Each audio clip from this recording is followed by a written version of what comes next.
Welcome to Nightshift Horror. Before we check in tonight, don't forget to like, subscribe, and let me know where you're tuning in from. Now get comfortable. The night shift is about to begin.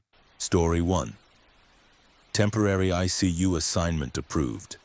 I found the restraint order in her chart at 02:17 in the morning, written in my handwriting, dated 4 days before I'd ever met her. The signature was mine. I hadn't worked that shift. I received the temporary assignment notification on a Tuesday afternoon, 3 hours before my scheduled psychiatric ward shift ended. The message came through the staffing coordinator's automated system marked as non-urgent cross-training observation. I had been a psychiatric ward nurse at Mercy General for 11 years, specializing in acute behavioral crisis intervention. My certifications were current, my float pool eligibility active, though I had never requested ICU placement. The notification stated that due to a patient requiring behavioral monitoring in a medical intensive care setting, my presence was requested for observational consultation only. No direct care responsibilities, no code team participation. I was to document behavioral patterns, assess psychiatric stability, and provide recommendations for potential unit transfer. The assignment would last 72 hours, renewable based on patient progression. I printed the assignment details in the nursing station, noting the patient identifier, Bed 12, ICU West. The accompanying documentation was minimal. Female patient, age 28, admitted through emergency services following an unspecified medical event. Previous psychiatric history noted but not detailed. Current status: medically stable, behaviorally compliant, requiring observation for potential agitation or self-harm risk. The requesting physician was Dr. Helen Voss, a critical care attending I had never worked with. The behavioral concern was listed simply as affect monitoring needed. No elaboration, no specific risk factors. Just the request for someone trained in psychiatric assessment to be present. I arrived at ICU West at 6:45 that evening, 45 minutes before shift change, as recommended in the cross-training protocol. The unit was quieter than I expected. 12 beds arranged in a semicircle around a central nursing station, each bed separated by sliding glass partitions that allowed visual monitoring while maintaining infection control. The lighting was dimmed for evening hours, giving the entire space a blue-gray quality that reminded me of aquarium glass. I checked in with the charge nurse, a woman named Patricia, who had worked ICU for 16 years.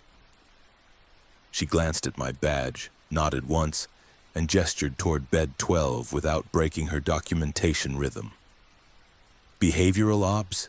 she asked, eyes still on her screen. "Observational consult," I clarified. "Psych assessment for potential transfer." "She won't transfer," Patricia said. "Too stable here." I asked what that meant. Patricia looked at me then, her expression neither friendly nor dismissive, just professionally neutral. "You'll see," she said. "Charts in the system, you're not taking assignments, right? Just watching? Just observing? Good. Don't touch the vent settings, don't adjust the drips. Questions go through me or the resident." I assured her I understood the boundaries. She returned to her screen. I moved toward Bed 12. The patient was positioned semi-recumbent. Head elevated 30 degrees per ICU protocol for ventilated patients. A breathing tube extended from her mouth, secured with white tape that framed her face in a way that made her features look smaller, younger. Her eyes were open. That was the first thing that struck me. Patients on ventilators, particularly those sedated for agitation risk, typically maintained closed eyes, the eyelids relaxed under pharmaceutical suppression. Her eyes were open, focused on the ceiling, unblinking. The cardiac monitor above her bed displayed normal sinus rhythm, oxygen saturation at 98%, blood pressure within normal limits. The ventilator cycled with mechanical precision, 14 breaths per minute, the accordion bellows rising and falling in the transparent chamber mounted on the side. I pulled up her chart on the mobile workstation outside her partition. Her name was listed as Emma Calloway. Date of birth, March 4th, 1998, admitted 6 days prior through the emergency department. The intake documentation described a medical event, but the specifics were redacted behind a code I didn't have clearance to access. The attending physician notes referenced stabilization, ongoing monitoring, and behavioral consultation requested. I scrolled through the nursing notes from the previous week. Day 1, patient sedated, mechanically ventilated, hemodynamically stable. Day 2, sedation decreased per protocol, patient tolerating ventilator support, eyes open follows some commands. Day 3, patient cooperative with care, no agitation, sedation minimal, psych consult requested for affect assessment. Day 4, behavioral monitoring ongoing, patient remains calm, awaiting psych nurse availability. Day 5, same. Day 6, psych nurse assigned for observation. That was today. I was the psych nurse assigned for observation. I returned to the bedside, positioning myself where she could see me if she chose to shift her gaze. I introduced myself, speaking in the low, even tone I used in the psychiatric ward when approaching patients in acute distress. I explained that I was there to monitor her emotional state, to assess whether she was experiencing any psychological discomfort, and to help the team understand what she might need as she progressed toward recovery. I asked if she could hear me. The ventilator hissed and clicked. Her eyes remained fixed on the ceiling. I waited 30 seconds, then asked if she could blink once for yes, twice for no. She blinked. Once. I felt a small release of tension I hadn't realized I was holding. Responsiveness was good. Responsiveness meant cognitive function, meant the possibility of meaningful assessment. I asked if she was in pain. 2 blinks. No. I asked if she was frightened. She didn't blink. The ventilator cycled. I counted 15 seconds, then she blinked once. Yes, she was frightened.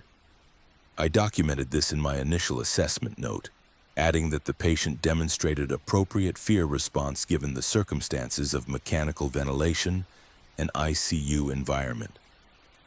I noted that her cooperation suggested intact reality testing and absence of acute psychosis. I recommended continued monitoring and reassurance with consideration for communication board if extubation was not imminent. Over the next 4 hours, I observed her from various positions around the ICU, returning to her bedside every 30 minutes to ask simple yes-no questions. She responded consistently. She was not in pain. She was not hearing voices. She did not want to harm herself. She understood she was in a hospital. She did not remember how she arrived. When I asked if she wanted her family contacted, she blinked twice. No. When I asked if she had family, she didn't respond at all. I documented the interaction pattern as stable, cooperative, and psychiatrically low risk. At midnight, Patricia came to bed 12 to perform a routine assessment. She moved with the efficient choreography of ICU nursing, checking IV sites, adjusting the patient's position slightly, suctioning the endotracheal tube with practiced speed. Throughout the process, Emma's eyes remained open, tracking Patricia's movements now. I noted this in my documentation. Increased environmental engagement, positive prognostic indicator. She's been like this since day 2, Patricia said, disposing of the suction equipment. Awake, calm, responsive, neuroexam normal, scans clear. No reason she can't be extubated, really, except for the behavioral concern. I asked what specific behavioral concern had prompted the psychiatric consultation. Patricia glanced at Emma, then at me. She doesn't sleep, she said. Ever. Eyes open all the time. And she answers questions the same way every time, like she's reading from a script. Neuro says it's normal. Psych was supposed to tell us if it's normal. I looked at Emma. Her eyes had returned to the ceiling. The ventilator breathed for her. I asked Patricia if there had been any agitation, any attempts to self-extubate, any emotional distress. None, Patricia said. That's the problem. She's too stable. It's not normal for someone to be this okay with all of this. She gestured to the tubes, the monitors, the controlled environment. People fight, or they shut down, or they cry. She just watches. I returned to my workstation and pulled up Emma's previous medical records, the ones predating this admission. The system loaded slowly, pagination delayed. When the records appeared, I scrolled through the admission history. There were 4 previous admissions to Mercy General, all within the past 3 years. Each admission was brief, 24 to 48 hours, each involving psychiatric evaluation. The diagnoses varied: anxiety disorder, unspecified dissociative symptoms rule out psychosis. Each time, she had been medically cleared and referred to outpatient follow-up. None of the admissions included behavioral incidents. All described her as cooperative, calm, and appropriate. I clicked on the earliest admission, dated November 7th, 3 years prior. The intake form loaded. I scanned the demographic information, the insurance details, the emergency contact section. Then I reached the previous admission history section, the part of the form that asked if the patient had been admitted to this facility before. Yes, the box was checked. Previous admission date: March 11th, 1994. I read it twice. March 11th, 1994. 4 years before Emma Calloway was born. I checked the patient identifier number at the top of the form. It matched. I checked the name. Emma Calloway. Date of birth: March 4th, 1998. I clicked back to the current admission record, confirming the date of birth, then returned to the old record. The previous admission date didn't change. I stood up, walked to the break room, poured water I didn't drink, and returned to the workstation. The record was still there. I clicked on the 1994 admission. The chart wouldn't load. Access restricted, the screen said. Historical records require administrator clearance. I documented none of this in my observation notes. I documented that the patient remained behaviorally stable, demonstrated appropriate fear response, and showed no signs of acute psychiatric decompensation. I recommended continued observation and supportive communication. At 0200 hours, I returned to Emma's bedside for my routine check. She was looking at me when I arrived, her eyes tracking my approach before I entered her line of sight. I stopped at the foot of the bed. "Can you see me before I reach you?" I asked. She blinked once. "Yes." "Can you see things the monitors don't show?" She didn't blink. The ventilator hissed. I moved closer into the space where Patricia had stood during her assessment. I asked if Emma knew why she was here. 2 blinks. "No." I asked if she remembered being admitted. 2 blinks. "No." I asked if she felt like herself. The ventilator cycled 4 times before she responded. Then slowly, she blinked twice. "No." I pulled up the medication administration record on the bedside terminal. Sedation had been minimal for 3 days, just enough to prevent ventilator desynchrony, not enough to suppress cognitive function. I checked the restraint orders. There were none currently active. I scrolled up through the historical orders looking for any indication of agitation management. I found the order dated 4 days ago, the night before I received the assignment notification. The order read, "Soft wrist restraints bilateral for patient safety during behavioral observation. Duration, 72 hours or until psychiatric clearance obtained. Ordering provider, Helen Voss, MD. Nurse acknowledging order, my name, my credential number, my digital signature." I had never seen this order before. I had never been in this ICU before tonight. I looked at Emma. She was looking back at me now, her eyes steady, unblinking. I asked her if she had been restrained. She blinked once. Yes. I asked if the restraints had been removed. She blinked once. Yes. I asked if she knew who had removed them. She blinked once. Yes. I asked if it had been me. The ventilator cycled. The monitor chimed a soft alert, then cleared. She blinked once. I pulled up the current staffing assignment on my phone, checking the shift history for bed 12. My name appeared in the observation slot starting tonight at 6:45. Before that, the observation assignment was blank. I scrolled further back, looking for my name in any ICU assignment. It didn't appear.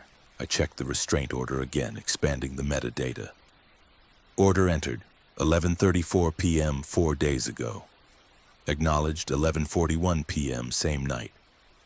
Location, ICU West, bed 12. Acknowledging device, workstation 3. I walked to workstation 3. It was positioned between beds 11 and 13, directly in line of sight with Emma's bed. I logged in with my credentials and checking the access history. My username appeared in the log 4 days ago, 11:41 p.m., acknowledging the restraint order. Session duration, 3 minutes. No other activity. I had been on the psychiatric ward 4 days ago, 11:41 p.m. I had been admitting a patient, a middle-aged man experiencing acute paranoid delusions. I remembered the shift clearly. I had never left the ward. I had never logged into an ICU workstation. When I returned to Emma's bedside, her eyes were closed. It was the first time I had seen them closed all night. The ventilator continued its rhythm. The monitors remained stable.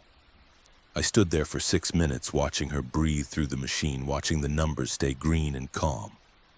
Then her eyes opened, focused immediately on me, and she blinked once. I asked what that meant.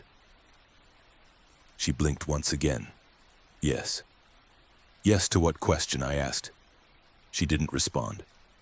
I completed my 72-hour assignment. Each night I arrived at 6:45, observed Emma's unwavering stability, documented her cooperation, and left at 7 the next morning when day shift arrived. Each night I found small inconsistencies in the record. Medication times I had supposedly documented before I arrived. Assessment notes in my phrasing but logged during shifts I wasn't present. Orders I had acknowledged from terminals I had never touched. Patricia didn't mention the discrepancies. Dr. Voss never appeared during my shifts. Emma never slept.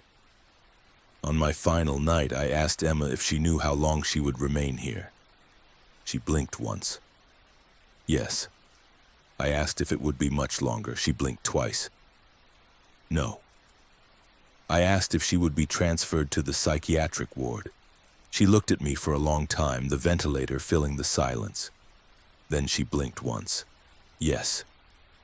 I wrote my final assessment that morning, recommending psychiatric clearance for transfer, noting stable affect and absence of acute distress. I signed my name, logged out, and walked back to the psychiatric ward for my regular shift.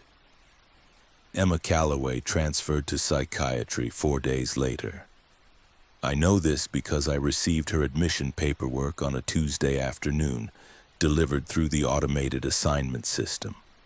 The transfer note listed her as medically stable, behaviorally appropriate, requiring observation for affect monitoring. I work the psychiatric ward. I specialize in acute behavioral crisis. My certifications are current. I have been here 11 years. But when I checked Emma's chart this morning, I found observation notes written in my handwriting, documenting her behavior in the ICU during shifts I haven't worked yet. The notes describe stability, compliance, cooperation. They describe eyes that never close and questions that always receive the same answer. The notes are dated 3 days from now. I don't know if I'll write them or if I already have. I don't know if observation means watching the patient or watching yourself document what hasn't happened yet. What I know is that some assignments don't end when you clock out. They just continue in your handwriting, in your voice, in records that insist you were always there, doing exactly what the system required. Emma still doesn't sleep. Her eyes track movement that hasn't occurred yet. When I ask if she's frightened, she blinks once, and I document her cooperation in notes that already exist. I've learned that compliance isn't the opposite of distress. Sometimes it's just what distress looks like when it forgets how to stop performing for the monitors. And sometimes the nurse isn't there to observe the patient. Sometimes the nurse is there so the patient has someone to watch them become the record they've always been writing. Story 2. Patient affect. Unchanged. The psychiatry notes described her emotional state as flat. The ICU notes described her vital signs as stable. Both departments agreed she was improving, and neither could explain what improvement meant when nothing about her had ever changed.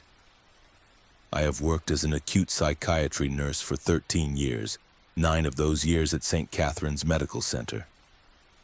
My role involves assessment of patients experiencing psychiatric emergencies, often in consultation with other departments when behavioral concerns complicate medical treatment.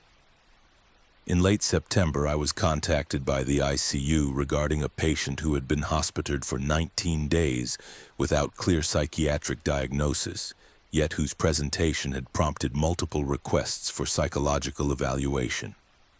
The consultation request came from Dr. Warren Glass, a critical care physician with whom I had collaborated on previous cases involving delirium, substance withdrawal, and post-traumatic stress responses in medical patients. The request was unusual in its lack of specificity. The patient, identified as Carolyn Finch, age 34, had been admitted through emergency services following what was described in the initial documentation as a syncopal episode. She had collapsed at her workplace, a data processing center where she had been employed for 6 years. Emergency medical services found her unresponsive, transported her to St. Catherine's, and she was admitted to the ICU for monitoring. By the time I received the consultation request, she had been medically stable for 17 days. No acute cardiac events, no neurological deficits, no infectious processes, imaging studies unremarkable, toxicology negative, metabolic panels within normal limits. The psychiatric consultation was requested because, according to Dr. Glass, the patient was emotionally absent despite full cognitive function. The request form elaborated: patient makes eye contact, follows commands, answers questions appropriately, but demonstrates no emotional variability. Affect described as flat. Concern for underlying depressive disorder or dissociative state possibly requiring inpatient psychiatric transfer. I reviewed her chart before meeting her. The medical documentation was extensive, 19 days of normal vital signs, normal labs, normal everything. The nursing notes were repetitive, patient cooperative, patient resting quietly, patient appropriate with care, no distress noted. The only variation appeared in the family communication log. Her husband had visited daily for the first week, then every other day, then twice in the second week, then not at all in the past 5 days. The social work note from day 12 stated, husband reports patient not acting like herself, requests update on psychiatric evaluation and discharge planning. I met Carolyn Finch on a Wednesday morning at 9:30, during the ICU's designated consultation hours when non-emergent assessments could be conducted without interfering with routine care. She was in bed 7, a private room on the east side of the unit with a window overlooking the hospital's interior courtyard. The room was quiet, the lights set to daytime brightness. She sat propped at 45 degrees, dressed in a hospital gown, her hands resting on the blanket in her lap. Her hair was pulled back neatly, her face was clean, well-groomed. She looked at me as I entered, her gaze direct and steady. I introduced myself, explaining my role as a psychiatric nurse and the purpose of my visit. She nodded once. I asked if she understood why the team had requested a psychological evaluation. She said yes. Her voice was clear, unhurried, without inflection. I asked if she felt comfortable talking with me about how she was feeling. She said yes again. Same tone, same absence of emphasis. I pulled a chair close to her bedside and sat down, positioning myself at her eye level. I asked her to describe in her own words what had happened before she came to the hospital. She said she had been at work, sitting at her desk, and then she was here. She did not remember the moment of transition. I asked if that gap in memory troubled her. She said no. I asked how she felt about being in the hospital. She said fine. I asked if she felt afraid or confused or frustrated. She said no.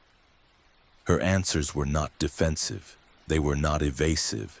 They were simply answers delivered with the same measured cadence as someone reciting a grocery list.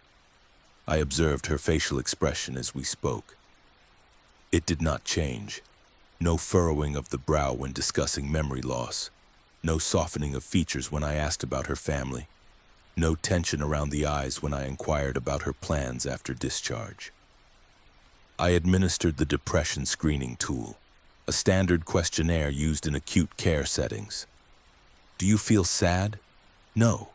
Do you feel hopeless? No. Have you lost interest in activities you used to enjoy? She paused, then said she did not remember what she used to enjoy. I asked if that concerned her. She said no. Do you have thoughts of harming yourself? No. Do you have thoughts of harming others? No. She scored 0 on the depression scale. 0 indicated no depressive symptoms. I documented this, then moved to the anxiety assessment. Do you feel nervous? No. Do you feel restless? No. Do you worry excessively? She said she did not worry at all. I asked if that was different from how she felt before the hospitalization. She said she did not remember how she felt before. I completed the cognitive screen. She was oriented to person, place, and time. She could recall 3 objects after a 5-minute delay. She could perform serial 7s without error. She could interpret proverbs abstractly. All indicators suggested intact cognitive function. I asked her to describe her typical day before the hospitalization. She said she woke up, went to work, came home, went to sleep. I asked what she did for enjoyment. She said she did not remember enjoying things. I asked if she loved her husband. She said she did not know. That response prompted me to lean forward slightly, searching her face for any micro-expression, any flicker of distress or confusion. There was nothing. Her gaze remained steady, her features neutral. I asked if she remembered her husband. She said yes. I asked if she wanted to see him. She said it did not matter. I documented her presentation as blunted affect with possible dissociative features. I recommended continued observation and consideration of antidepressant trial if affect did not improve. I wrote that the patient appeared to have lost emotional access to her personal history, though factual memory remained intact. I noted that this presentation could indicate a severe depressive episode or a dissociative disorder, both requiring psychiatric intervention. I signed the consultation note and forwarded it to Dr. Glass. 2 days later, I received a follow-up request from the ICU. The request was brief. Patient remains unchanged. Please reassess for transfer appropriateness to inpatient psychiatry. I returned to bed 7 that afternoon. Carolyn was in the same position, hands on lap, eyes on the window. I asked if anything had changed since we last spoke. She said no. I asked if she had been thinking about our conversation. She said no. I asked if her husband had visited. She said yes. I asked how the visit had been. She said fine. I requested access to the family meeting documentation. The social worker had been present during the husband's visit the previous day. The note described the husband as tearful and distressed, stating that his wife did not recognize him emotionally, that she spoke to him as if he were a stranger, that she showed no response when he held her hand or spoke about their life together. The note quoted him. She looks at me like I'm someone she's supposed to know but doesn't.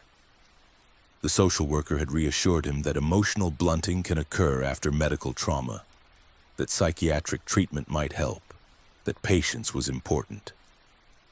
The husband had asked how long this might last. The social worker had said she did not know. I reviewed Carolyn's vital signs over the 21 days of her admission. Heart rate, consistent between 64 and 72 beats per minute. Blood pressure, consistent systolic between 112 and 118. Diastolic between 68 and 74. Respiratory rate, consistent between 14 and 16 breaths per minute. Oxygen saturation, consistently 98 to 100% on room air. Temperature, consistently 98.4 to 98.8 degrees Fahrenheit. The numbers did not vary beyond the narrowest physiologic range. No spikes, no dips, no circadian fluctuation. I compared this to typical ICU patient data. Most patients, even stable ones, showed some variability in vital signs throughout the day in response to activity, sleep cycles, stress, visitors, or medical interventions. Carolyn's data formed nearly flat lines across all parameters. I returned to her room and asked if she slept at night. She said yes. I asked if she dreamed. She said she did not remember. I checked the nursing overnight documentation. Patient resting with eyes closed, no distress observed, vital signs stable. The notes were identical across 19 nights. I asked Carolyn if she felt rested. She said yes. I asked if she felt tired. She said no. I asked if she felt anything at all. She looked at me for a long moment and then said no. I completed a second consultation note recommending transfer to inpatient psychiatry for comprehensive evaluation and initiation of psychopharmacological intervention. I wrote that the patient's emotional absence was profound and persistent, that medical explanations had been exhausted, and that psychiatric treatment was indicated.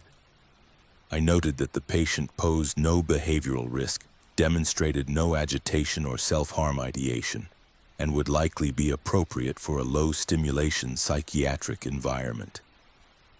Dr. Glass responded the same day.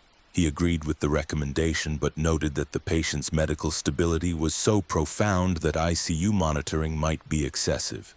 He suggested direct discharge to outpatient psychiatric follow-up if inpatient psychiatry did not accept the transfer. He added a comment I read 3 times. Medically, she is the healthiest patient I have ever followed. There is nothing wrong with her body. I contacted the inpatient psychiatry unit to coordinate the transfer. I spoke with Dr. Neil Brennan, the attending psychiatrist, and described Carolyn's presentation. He asked if she was actively suicidal. I said no. He asked if she was acutely psychotic. I said no. He asked if she was behaviorally unstable. I said no. He asked what the indication for inpatient admission would be. I explained the flat affect, the loss of emotional connection to her own life, the husband's distress, the complete absence of psychological variability. Dr. Brennan listened, then said that the patient sounded psychiatrically stable, that flat affect alone was not an indication for inpatient admission, that if she was not in danger and not unable to care for herself, outpatient management was more appropriate. He recommended she be discharged with outpatient psychiatry referral and antidepressant prescription. I returned to the ICU and documented this conversation. Dr. Glass read my note and submitted a discharge order.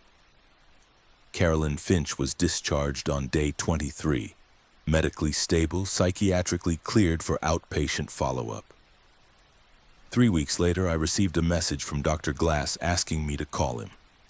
I did. He told me that Carolyn had been readmitted to the ICU the previous night. Same presentation. Found unresponsive at home by her husband. Transported by EMS. No acute medical findings. Currently stable. He said the husband had reported that Carolyn had never attended the outpatient psychiatry appointment, had never filled the antidepressant prescription, and had spent the 3 weeks at home sitting in a chair, eating when prompted, sleeping when told, speaking only when asked direct questions. The husband had called emergency services when she collapsed again. I went to the ICU that afternoon. Carolyn was in bed 7 again.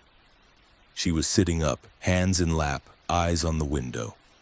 I sat down beside her and asked if she remembered me. She said yes. I asked how she had been since leaving the hospital. She said fine. I asked if she had felt any different at home. She said no. I asked if she understood that she had collapsed again. She said yes.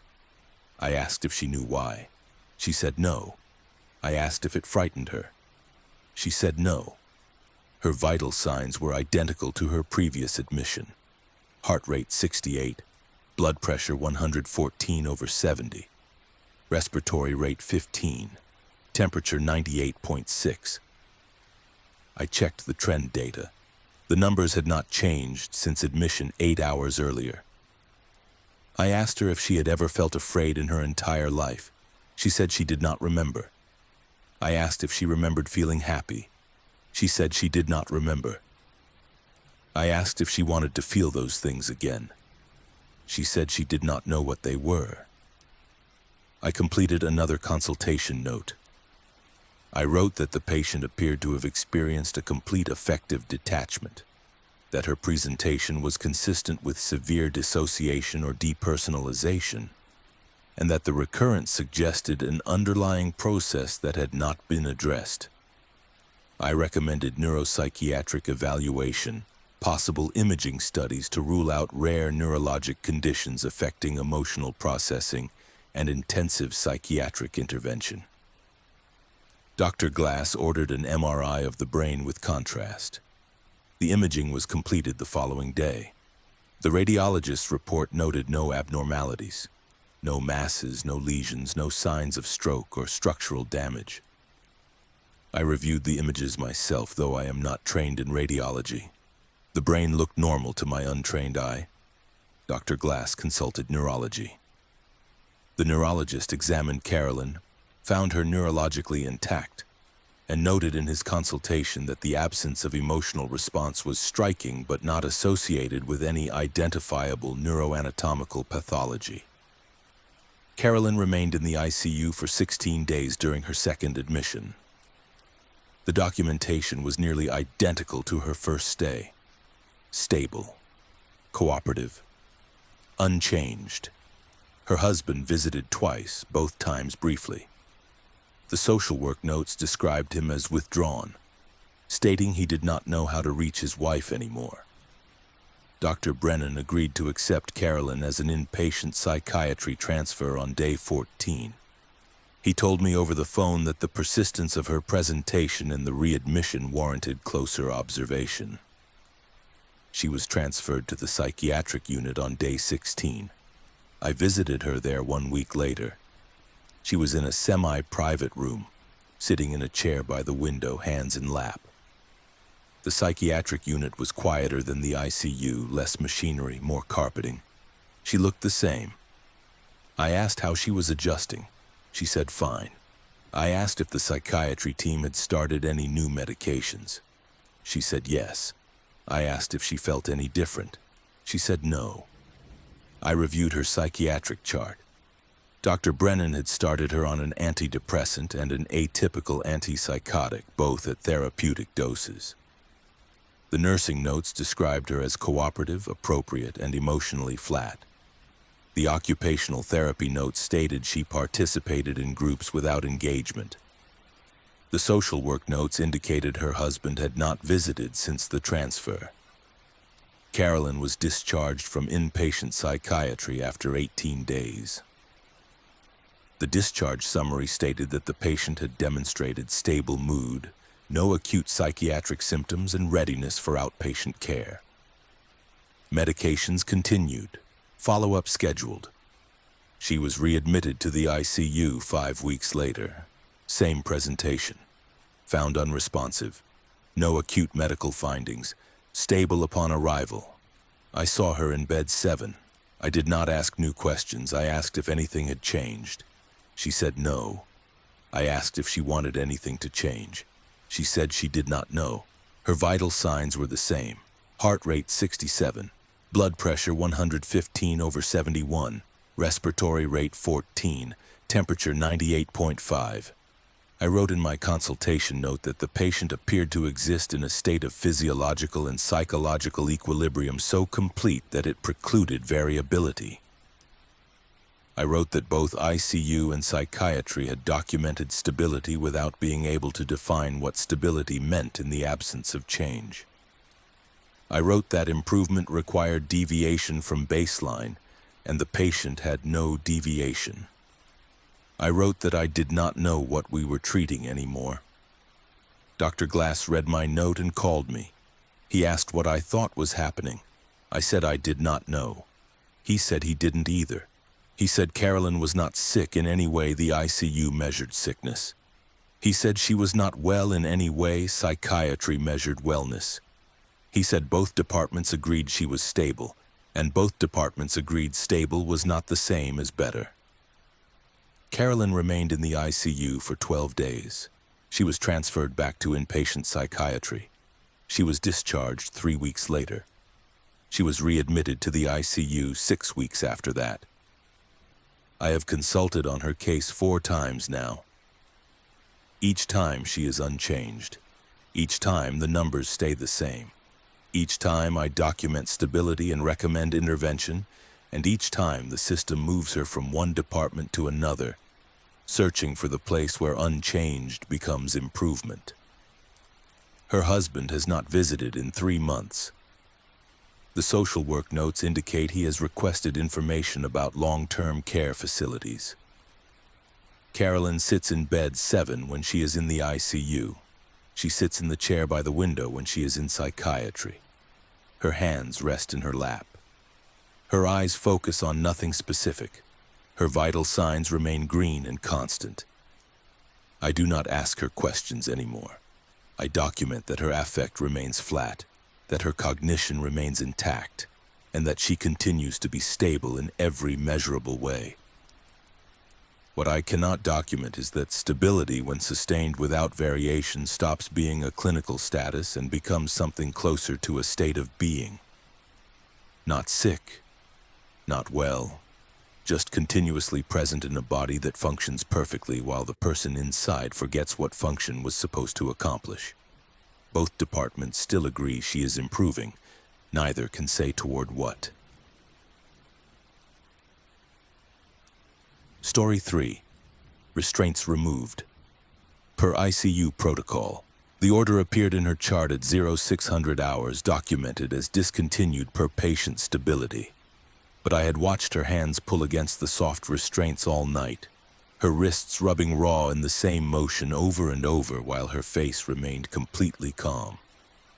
When I asked the day nurse who had removed them, she showed me my own signature on the discontinuation form.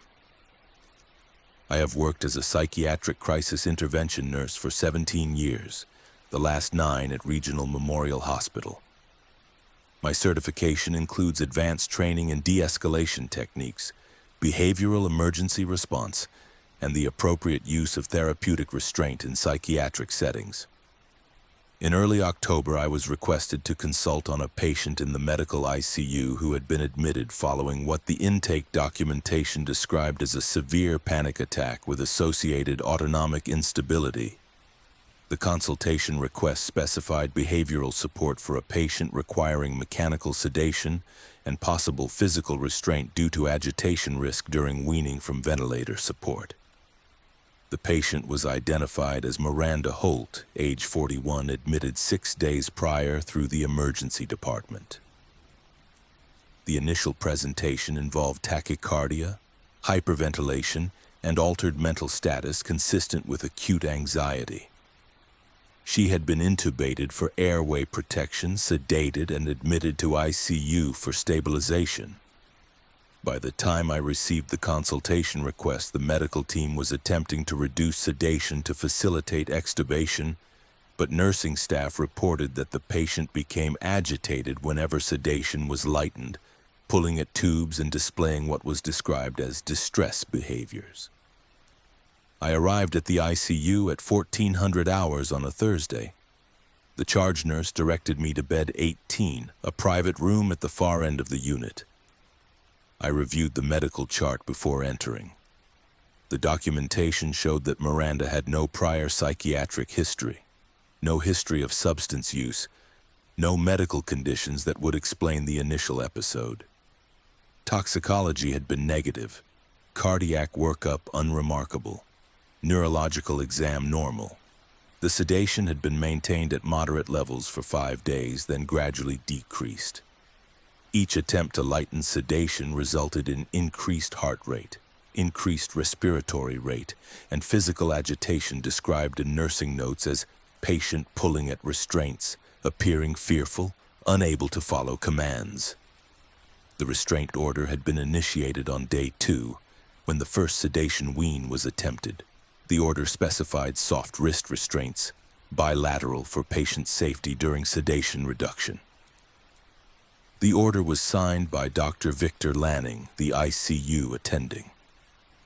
The nursing documentation noted that restraints were applied at 0800 hours, day 2, after the patient had attempted to remove her endotracheal tube during a brief period of lighter sedation. I entered the room at 1420. Miranda was semi-recumbent in bed, intubated with bilateral wrist restraints securing her arms to the bed rails. The restraints were the standard soft type, padded fabric with Velcro closures designed to prevent movement while minimizing injury. Her eyes were open, tracking movement. The ventilator cycled steadily. Her heart rate on the monitor read 112 beats per minute. Respiratory rate 22, slightly above the ventilator's set rate, indicating she was breathing over the machine. I introduced myself, explaining that I was there to help the team understand what she might be experiencing and to ensure her comfort during the process of weaning from the ventilator. Her eyes fixed on me. I asked if she could hear me. She blinked once deliberately. I established a communication system. 1 blink for yes, 2 for no. I asked if she was in pain. 2 blinks, no. I asked if she was frightened. 1 blink, yes. I moved closer, positioning myself in her line of sight. I asked if she understood why she was restrained. She blinked once, yes. I asked if the restraints made her feel more frightened. She blinked once, yes. I asked if she felt she would be safe without them. She did not blink. I waited. After 10 seconds, she blinked twice. No. I documented this exchange in my initial assessment. Patient reports fear, acknowledges understanding of restraints, expresses ambivalence about removal. I noted that her agitation appeared to correlate with awareness rather than confusion, suggesting that her distress was psychological rather than delirium-related. I recommended continued behavioral support, consideration of anxiolytic medication, and gradual desensitization to the process of sedation weaning. I observed her for 2 hours that afternoon. During that time, the sedation was decreased slightly per ICU protocol. Her heart rate increased to 124. Her respiratory rate increased to 26. She began to move her hands, pulling against the restraints with rhythmic, repetitive motions. Her wrists rotated inward, then pulled outward, then rotated inward again. The motion was not violent. It was not frantic. It was steady, mechanical, like a machine testing the limits of its constraints. Her face remained neutral. No grimacing, No furrowing of the brow. Just the repetitive pull of her wrists against the fabric over and over. I asked if she wanted to stop pulling. She blinked once. Yes. I asked if she could stop. She blinked twice. No. I consulted with Dr. Lanning, explaining the observed behavior. I suggested that the restraints might be exacerbating her distress, creating a feedback loop in which her awareness of being restrained triggered anxiety, which triggered movement, which reinforced the need for restraints.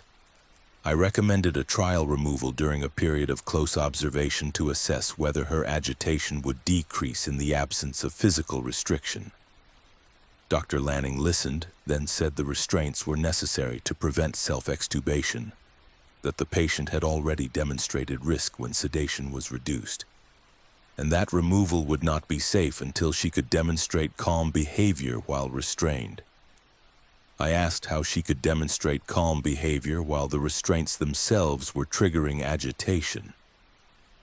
Dr. Lanning said that was the psychiatric question I was there to answer. I returned to Miranda's bedside. Her wrists were red where the fabric had rubbed during the repetitive motion. I asked if her wrists hurt. She blinked once. Yes. I asked if she wanted me to adjust the restraints. She blinked twice. No. I asked if she wanted them removed. She blinked once. Yes. Then after a pause, she blinked twice. No. I stayed in the ICU until 2200 hours that night, observing the pattern. Every time sedation was reduced, her heart rate increased, her pulling motion resumed, and her wrists moved against the restraints in the same steady rhythm. Every time sedation was increased, her heart rate stabilized, the motion slowed, and eventually stopped. The cycle repeated 4 times during my observation period. Each time, her face remained expressionless. Each time, I asked if she was aware of the pulling. She blinked once. Yes. At 2300 hours, I documented a behavioral plan. I recommended a structured sedation wean with concurrent use of a short-acting anxiolytic, scheduled restraint breaks during which I would be present to provide behavioral redirection, and a clear timeline for extubation to reduce the patient's uncertainty. I submitted the plan to Dr. Lanning and left the ICU at 23:30. I returned the following morning at 0600 hours to implement the plan. When I arrived at bed 18, the restraints were no longer in place. Miranda's arms rested at her sides, hands on the blanket, palms up. The skin on her wrists was abraded, red and raw, in neat circular patterns where the restraints had been. I checked the chart immediately. The discontinuation order was dated 0600 hours that morning, 30 minutes before I had arrived. The order read, "Soft wrist restraints discontinued per patient stability and behavioral improvement." Signed by the nurse discontinuing the order, as per protocol. The name on the order was mine, my credential number, my digital signature. I had not written that order. I had not been in the ICU until this moment. I approached Miranda's bedside. Her eyes were open, focused on the ceiling. I asked if the restraints had been removed. She blinked once. Yes. I asked if she had been agitated since their removal. She blinked twice. No. I asked who had removed them. She did not blink. I asked if she remembered. She blinked twice. No.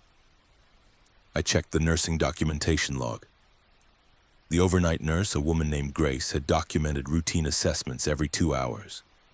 0200 hours. Patient resting. Sedation stable, restraints in place, no distress noted. 0400 hours. Patient resting.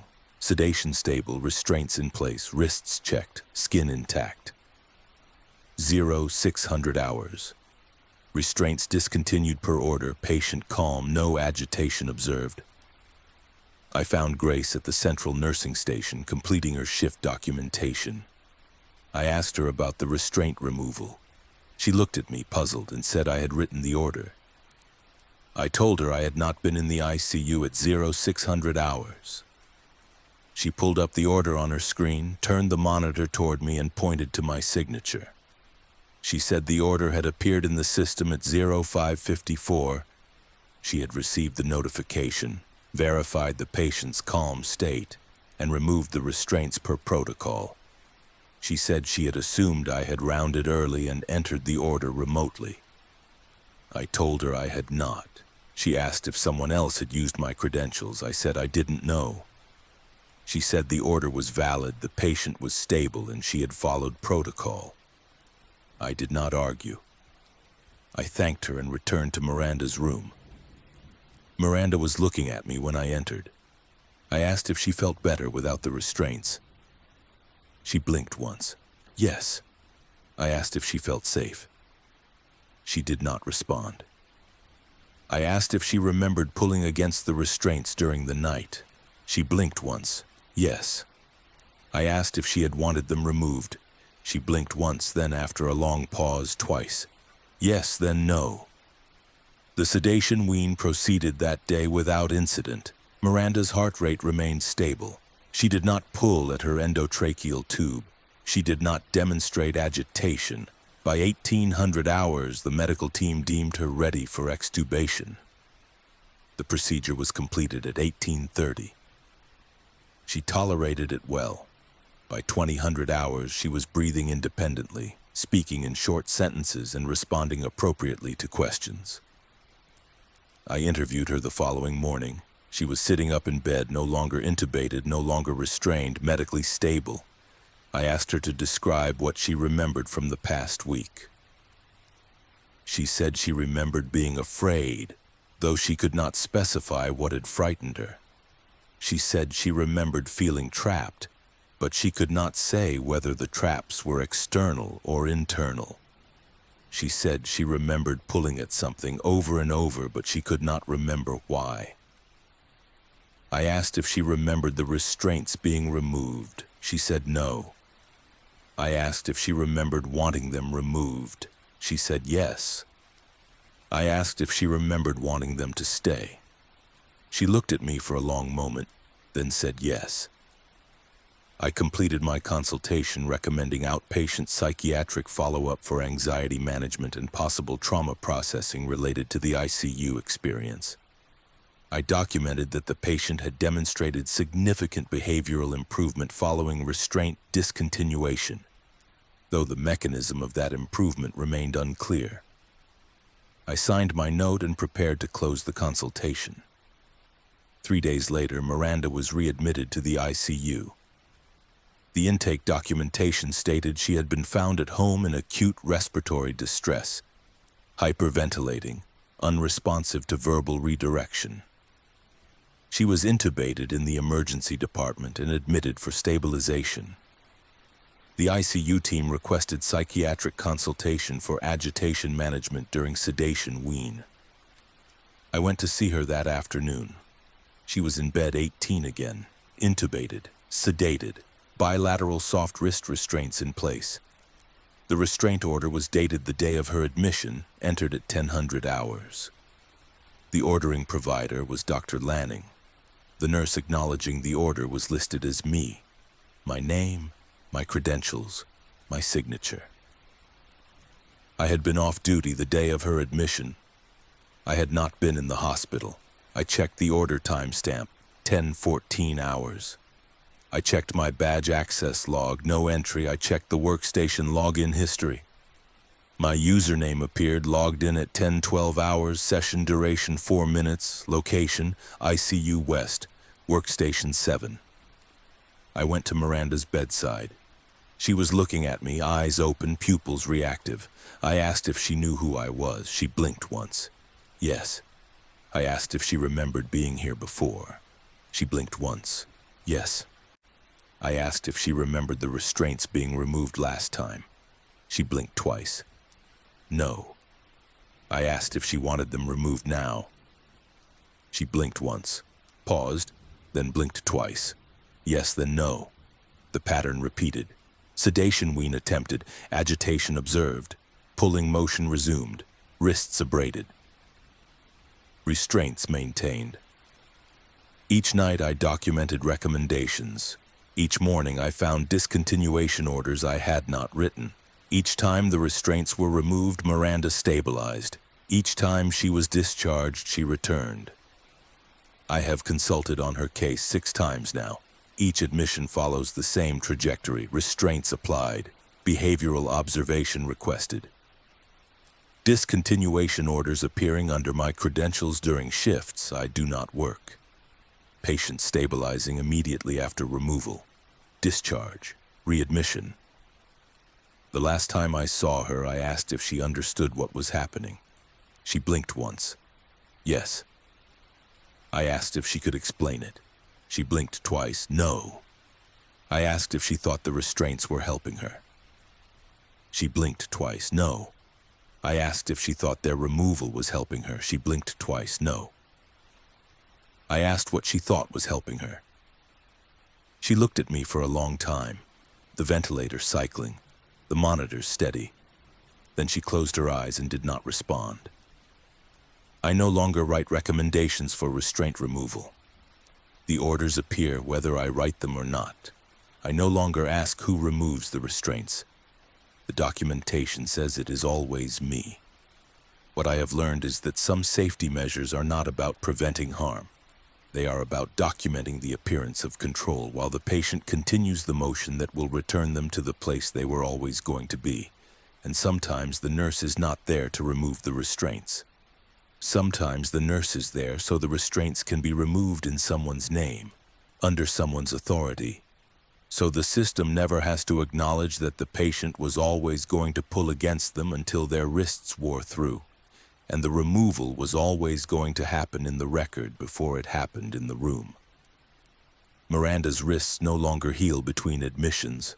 The abrasions have become permanent marks, circular and precise like bracelets she can never take off. Story 4, no hallucinations observed. She described the voices in perfect detail, calm and clinical, each one synchronized to the rhythm of the ventilator's 17-breath cycle. When I told the psychiatry team, they noted her clarity as evidence against psychosis. When I told the ICU, they noted the synchronization as evidence of equipment familiarity. No one asked why a hallucination would be so precisely timed or why she smiled every time the cycle completed. I worked the night shift in the ICU step-down unit at Riverside Regional Hospital, a position I have held for 14 years. My background is in psychiatric nursing, with specialized training in managing behavioral disturbances in medically complex patients. The step-down unit receives patients transitioning from intensive care to general wards, individuals who no longer require ICU-level monitoring but who are not yet stable enough for standard floor care. Many of our patients are recovering from critical illness, mechanical ventilation, or prolonged sedation. Delirium is common. Hallucinations, particularly auditory and visual disturbances, occur frequently in this population due to a combination of medication effects, sleep deprivation, and the disorienting ICU environment. In late November, I was assigned to care for a patient named Julia Brennan, age 36, who had been transferred to our unit after 18 days in the medical ICU. She had been admitted originally with severe pneumonia requiring mechanical ventilation. She had been successfully extubated 4 days prior to her transfer but remained on supplemental oxygen and continuous monitoring due to lingering respiratory compromise. The transfer note from the ICU indicated that she was medically stable but had reported auditory hallucinations during the overnight hours, describing voices that the ICU nursing staff had documented as likely ICU-related delirium, resolving with improved oxygenation. I reviewed her chart before beginning my shift. The ICU documentation included multiple entries regarding the hallucinations. Day 12, night shift. Patient reports hearing voices during sleep, unable to describe content, reassured, no distress noted. Day 14, night shift. Patient again reports voices, describes them as talking in rhythm. attributes them to equipment noise, appropriate reassurance provided. Day 16, night shift. Patient calm, continues to describe rhythmic voices, states she is not frightened. Psychiatric consult requested to rule out psychosis. The psychiatric consultation note completed on day 17 stated, patient alert, oriented, cooperative. Describes auditory perceptions occurring at night, synchronous with ventilator cycling. Speech organized, thought process logical. No paranoia, no command hallucinations, no distress. Likely ICU delirium secondary to mechanical ventilation and sensory deprivation. Recommend supportive care. Normalization of sleep-wake cycle. Reassurance. No acute psychiatric intervention needed. Julia was extubated the following day. The voices, according to the final ICU note, had not been reported since extubation. The transfer to step-down was deemed appropriate for continued respiratory monitoring and mobilization. I met Julia at 2300 hours on my first night caring for her. She was in room 4, a semi-private room she occupied alone due to bed availability. She was sitting upright in bed, nasal cannula in place, oxygen flowing at 2 liters per minute. The room was dim, illuminated only by the glow of the bedside monitor and the faint hallway light filtering through the door. She looked at me when I entered, her expression calm, her eyes clear. I introduced myself and explained that I would be her nurse through the night. I asked how she was feeling. She said she felt better, that breathing was easier, that she was glad to be out of the ICU. Her voice was steady, unhurried. I asked if she had any pain or discomfort. She said no. I asked if she needed anything before I completed my initial assessment. She said no, then added, "They're quieter here." I asked what she meant. She said the voices were quieter in the step-down unit than they had been in the ICU. I paused, glancing at her chart on the mobile workstation. I asked if she was still hearing voices. She said yes, but they were farther away now.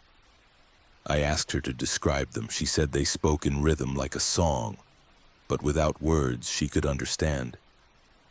She said they had started on her second night in the ICU. Always at night, always in sync with the ventilator. I asked if she found them distressing.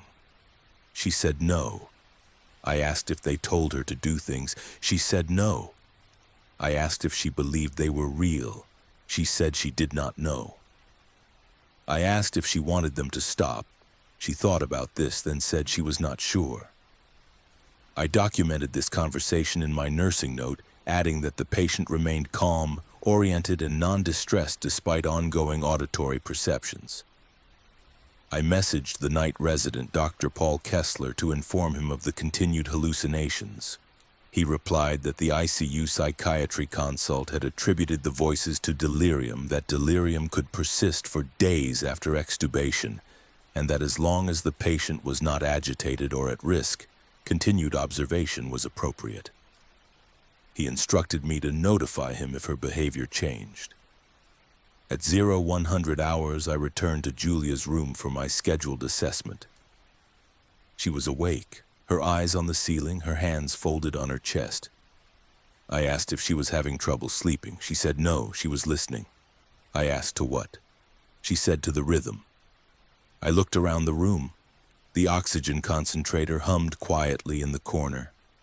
The bedside monitor emitted soft beeps with each heartbeat. I asked if she meant the equipment sounds. She said no. The rhythm was separate, underneath the equipment like a pulse. I asked if she could hear it now. She said yes. I asked her to describe it. She said it was a cycle of 17 repeating. I asked what she meant by 17. She said 17 beats, 17 breaths, 17 words. I asked if the voices spoke 17 words. She said yes, the same 17 over and over, but she could not understand them. I asked how she knew it was 17 if she could not understand the words. She said she counted. I asked how long she had been counting. She said since the second night in the ICU when the voices began. I asked why she counted. She said because the rhythm was exact, and counting made it less frightening. I checked her oxygen saturation, 94%, heart rate 72, respiratory rate 16, blood pressure 118/74, all within normal limits. I asked if she felt frightened now. She said no. I asked if the voices were louder or softer than before. She said softer but more clear. I asked what she meant by more clear. She said she could almost understand the words now that the ventilator was gone. I documented this exchange and messaged Dr. Kessler again. He called me from the residence lounge.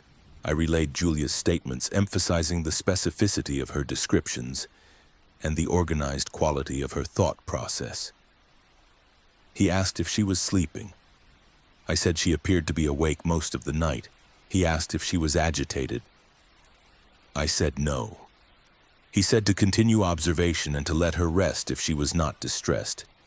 He said hallucinations in post-ICU patients could be vivid and persistent, particularly in individuals who had been mechanically ventilated for extended periods. He said it was not unusual for patients to incorporate equipment sounds into their perceptual experiences. He said as long as she remained safe and calm, the hallucinations would likely resolve on their own. At 0300 hours, I checked on Julia again. She was sitting up, her eyes open, focused on the far corner of the room where the oxygen concentrator stood. I asked if she was all right. She said yes. I asked if the voices were speaking now. She said yes. I asked if she could hear them clearly. She said almost. I moved closer, standing at the foot of her bed. I asked what they were saying. She looked at me, her expression thoughtful, and said, "They are counting something, the same way I count the rhythm. They count to 17 and then they start again." I asked what they were counting. She said she did not know, but it was important. I asked how she knew it was important. She said because they never stopped, not even when the ventilator was turned off. I asked if the voices had continued after extubation. She said yes, but they had changed. Before, they matched the machine. After, they matched her breathing. I asked if her breathing followed a cycle of 17. She said she did not know. I watched her breathe for 1 minute, counting silently. 16 breaths. I told her this. She said, "Then they are counting something else." At 0500 hours, Julia pressed her call button. I responded immediately. When I entered, she was standing beside her bed, nasal cannula still in place, her hand on the oxygen concentrator. She said, "It's in here." I asked what she meant. She said the rhythm was coming from the machine. I explained that oxygen concentrators produced a mechanical hum but did not generate voices. She said she understood that, but the rhythm was inside the machine, not the sound of the machine. I asked if she wanted me to turn it off. She said no. I asked if she wanted to move to a different room. She said no. I asked what she wanted. She said she wanted to understand what they were counting. I documented this interaction as evidence of persistent auditory hallucinations with increasing patient focus on their content. I contacted Dr. Kessler again, recommending psychiatric reevaluation. He said he would consult psychiatry in the morning, but that there was no indication for acute intervention. I returned to Julia's room and stayed with her until 0600 hours when the day shift nurse arrived. The day shift nurse, a woman named Clara, read my report and said she would monitor Julia closely. She said Julia had been pleasant during previous day shifts, had not mentioned voices, and had participated appropriately in physical therapy. She said hallucinations were often worse at night due to fatigue and sensory deprivation. I left at 0730 after giving report. When I returned that night at 2300 hours, Clara told me Julia had been calm all day, had not mentioned voices, and had slept intermittently. Clara said psychiatry had been consulted again, and the consulting psychiatrist Dr. Fiona Marsh had evaluated Julia that afternoon. I pulled up Dr. Marsh's note. The note read, "Patient describes rhythmic auditory perceptions occurring primarily at night, attributes them to equipment in her environment. Speech clear, thought process organized, insight intact. Patient acknowledges the voices may not be real but describes them with detailed consistency. No command content, no paranoia, no agitation. Assessment. ICU-related perceptual disturbance likely resolving. Patient demonstrates good reality testing and is not distressed. Recommend continued observation. No acute psychosis, no pharmacologic intervention needed at this time." At 0100 hours, I checked on Julia. She was awake, sitting up, her eyes on the oxygen concentrator. I asked if the voices had returned. She said they had never left. I asked if they were louder. She said no, clearer. I asked if she could understand them now. She said almost. I asked what almost meant.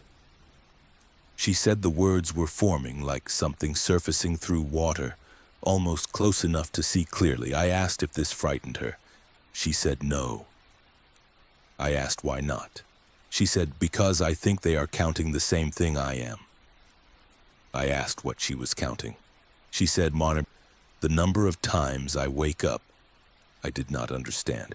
I asked her to explain. She said she had been counting every time she woke in the ICU, every time she opened her eyes after sedation, every time awareness returned.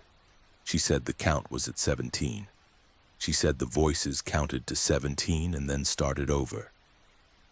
She said she thought each cycle was a waking and the voices were marking them. I asked if she believed she had woken 17 times. She said she had counted 17, but she did not know if each one was real. I asked what she meant by real.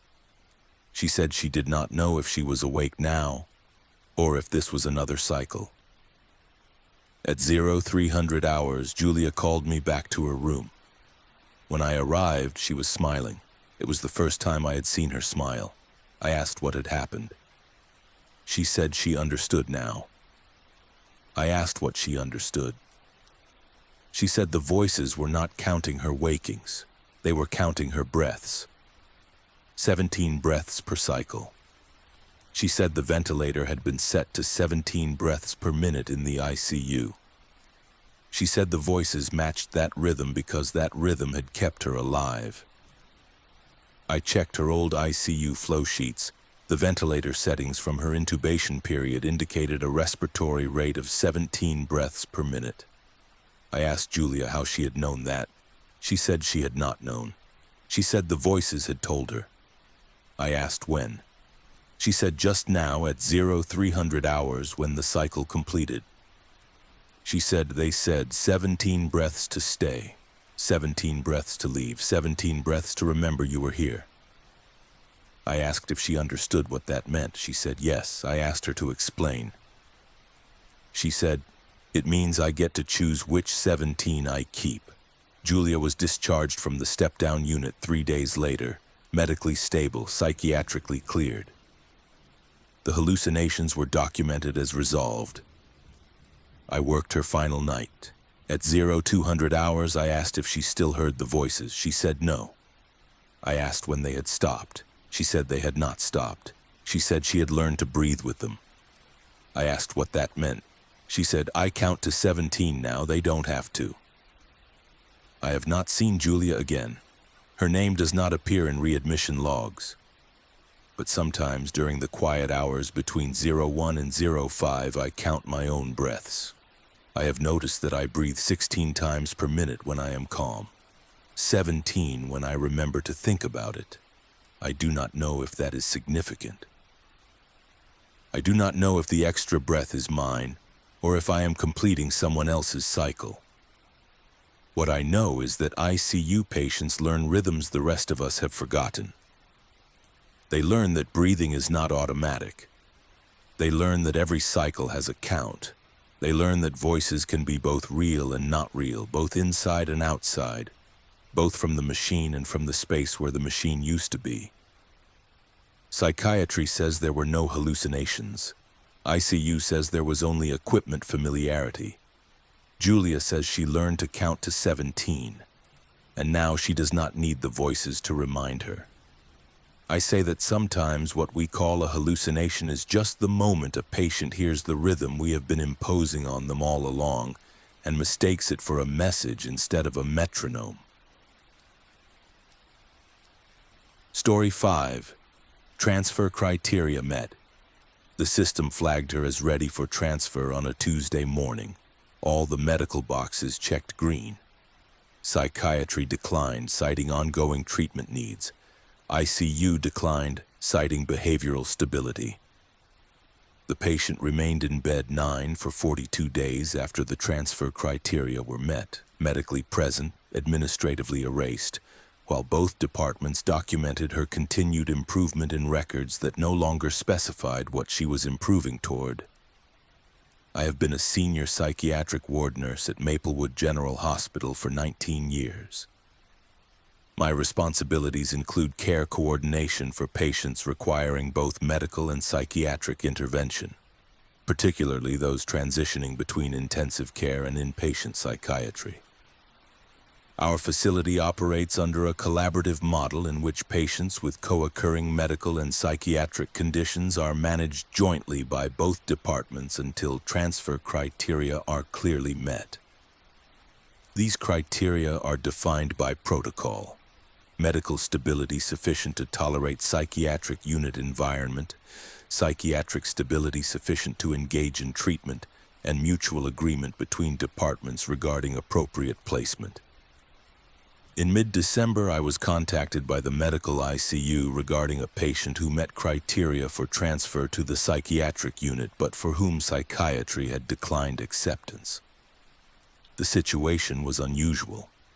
Typically, when transfer criteria are met, placement occurs within 24 hours. This patient had been flagged as meeting criteria for 6 days, and the ICU attending, Dr. Raymond Pierce, was requesting clarification regarding the psychiatric unit's rationale for declining transfer. The patient was identified as Lauren Myers, age 39, admitted to the ICU 14 days prior following an intentional medication overdose.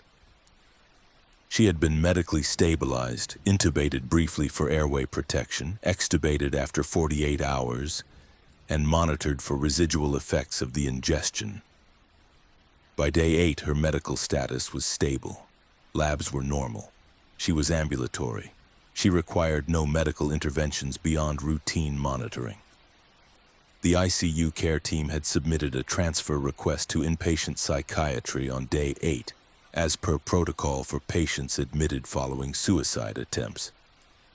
The psychiatry unit, under the direction of Dr. Aaron Lindstrom, had declined the transfer. The decline note, dated day 8, stated, "Patient remains medically complex, requiring ICU-level monitoring for potential delayed complications. Recommend continued ICU care until medically cleared for psychiatric placement." Dr. Pierce had responded the same day, clarifying that the patient was medically stable and did not require ICU-level monitoring. He requested reconsideration of the transfer. Dr. Lindstrom's response, dated day 9, stated, "Patient demonstrates behavioral dependency on ICU environment. Transition to psychiatric unit may destabilize her condition. Recommend extended ICU observation to ensure readiness for transfer." Dr. Pierce called me on day 14. He explained the situation, his frustration evident in his tone. He said Lauren was psychiatrically appropriate for inpatient admission, that her medical needs did not justify ICU care, and that the psychiatric unit's rationale for declining transfer was, in his assessment, not clinically sound. He asked if I could review the case and facilitate communication between the departments. I agreed. I reviewed Lauren's chart, beginning with the intake documentation. She had been brought to the emergency department by ambulance after her partner found her unresponsive at home. She had ingested a large quantity of prescription sedatives, intent clear, note left for family. She was intubated in the emergency department, admitted to the ICU and stabilized. Psychiatric consultation was requested on day 2, per protocol for intentional self-harm. The initial psychiatric consultation completed by Dr. Lindstrom noted, patient alert, oriented, cooperative. Acknowledges suicide attempt, expresses regret. Denies current suicidal ideation. Mood dysphoric but stable. Agrees to inpatient psychiatric treatment. Recommend transfer to psychiatry once medically cleared. The medical clearance was documented on day 8. All labs normal. No ongoing medical issues. ICU attending recommends transfer to psychiatry. I pulled up the transfer request submitted by the ICU on day 8. The form was complete, all required fields filled. Medical stability, confirmed. Psychiatric appropriateness, confirmed. Transfer destination, inpatient psychiatry. Status, declined by receiving unit. I contacted Dr. Lindstrom to discuss the case. He answered on the second ring. I explained that Dr. Pierce had requested my involvement to clarify the transfer criteria and facilitate placement. Dr. Lindstrom said he appreciated my involvement and reiterated that the patient, while medically stable, remained behaviorally dependent on the ICU environment. I asked what he meant by behaviorally dependent. He said that the patient had expressed comfort with the ICU setting, that she had formed attachments to the nursing staff, and that transition to psychiatry might be experienced as a loss, potentially triggering regression. I asked if the patient had demonstrated acute psychiatric decompensation or increased suicide risk that would contraindicate transfer. He said no. I asked if the patient had refused transfer. He said no. I asked what specific criteria would need to be met for him to accept the transfer. He said the patient needed to demonstrate psychological readiness for transition, which he defined as emotional stability independent of the ICU environment. I asked how that could be assessed while the patient remained in the ICU. He did not have an immediate answer. He said he would reassess the patient and update his recommendation. I visited Lauren that afternoon. She was in bed 9. A private ICU room with a window overlooking the hospital's west parking lot. She was sitting in a chair beside the bed, dressed in hospital-issued pants and a sweatshirt, her hair pulled back. She looked up when I entered. I introduced myself and explained that I was there to discuss her transition to the psychiatric unit. She nodded, her expression neutral. I asked how she was feeling. She said she felt fine. I asked if she understood that the medical team believed she was ready to transfer to psychiatry. She said yes. I asked how she felt about that. She said she did not mind. I asked if she felt ready. She said she did not know what ready meant. I asked if she felt safe in the ICU. She said yes. I asked if she felt she would be safe in the psychiatric unit. She said she did not know. I asked if she had concerns about leaving the ICU. She said no. I asked if she wanted to leave. She said she did not know. Her answers were calm, measured, and remarkably devoid of affect. I asked if she felt emotionally connected to the ICU staff. She said they were kind. I asked if she would miss them. She said she did not think so. I asked what she thought would happen if she transferred to psychiatry. She said she assumed she would receive treatment. I asked if she wanted treatment. She said she did not know. I documented this conversation and shared my assessment with both Dr. Pierce and Dr. Lindstrom. I noted that the patient appeared emotionally detached but cooperative, that she did not express acute distress about transfer, and that her ambivalence seemed consistent with depressive symptoms rather than behavioral dependency on the ICU. I recommended that transfer proceed, with close monitoring in the psychiatric unit for adjustment difficulties. Dr. Pierce agreed. Dr. Lindstrom did not respond. 2 days later, on day 16, I followed up. The transfer had not occurred. I checked the system. The transfer request remained in pending status. I contacted the psychiatric unit directly, speaking with the charge nurse. She said Dr. Lindstrom had not approved the transfer, that the bed remained available, but that without attending approval, the patient could not be admitted. I contacted Dr. Lindstrom again. He said he had reassessed Lauren and remained concerned about her readiness. I asked what specific concern had prompted his continued hesitation. He said the patient demonstrated insufficient motivation for psychiatric treatment. I asked if lack of motivation was grounds for declining transfer. He said it was grounds for questioning whether inpatient psychiatry was the appropriate level of care. I asked what alternative he was proposing. He said the patient might be appropriate for outpatient follow-up following ICU discharge. I said the patient had been admitted for a serious suicide attempt, that outpatient care was not appropriate, and that inpatient psychiatric treatment was clearly indicated. He said he would reconsider. On day 20, the ICU submitted a second transfer request. The form was identical to the first, updated only with current date and continued medical stability. Dr. Pierce added a comment. Patient medically appropriate for discharge from ICU. No ongoing medical needs. Request psychiatric unit acceptance to facilitate appropriate level of care. The request was declined the same day. The decline note, authored by Dr. Lindstrom, stated, patient does not meet criteria for inpatient psychiatric admission due to absence of acute psychiatric symptoms requiring hospital-level care. Recommend ICU continue supportive care and coordinate outpatient psychiatric follow-up upon medical discharge. Dr. Pierce called me immediately. He said the situation was untenable, that the patient did not require ICU care, that psychiatry was refusing appropriate placement, and that he needed administrative intervention.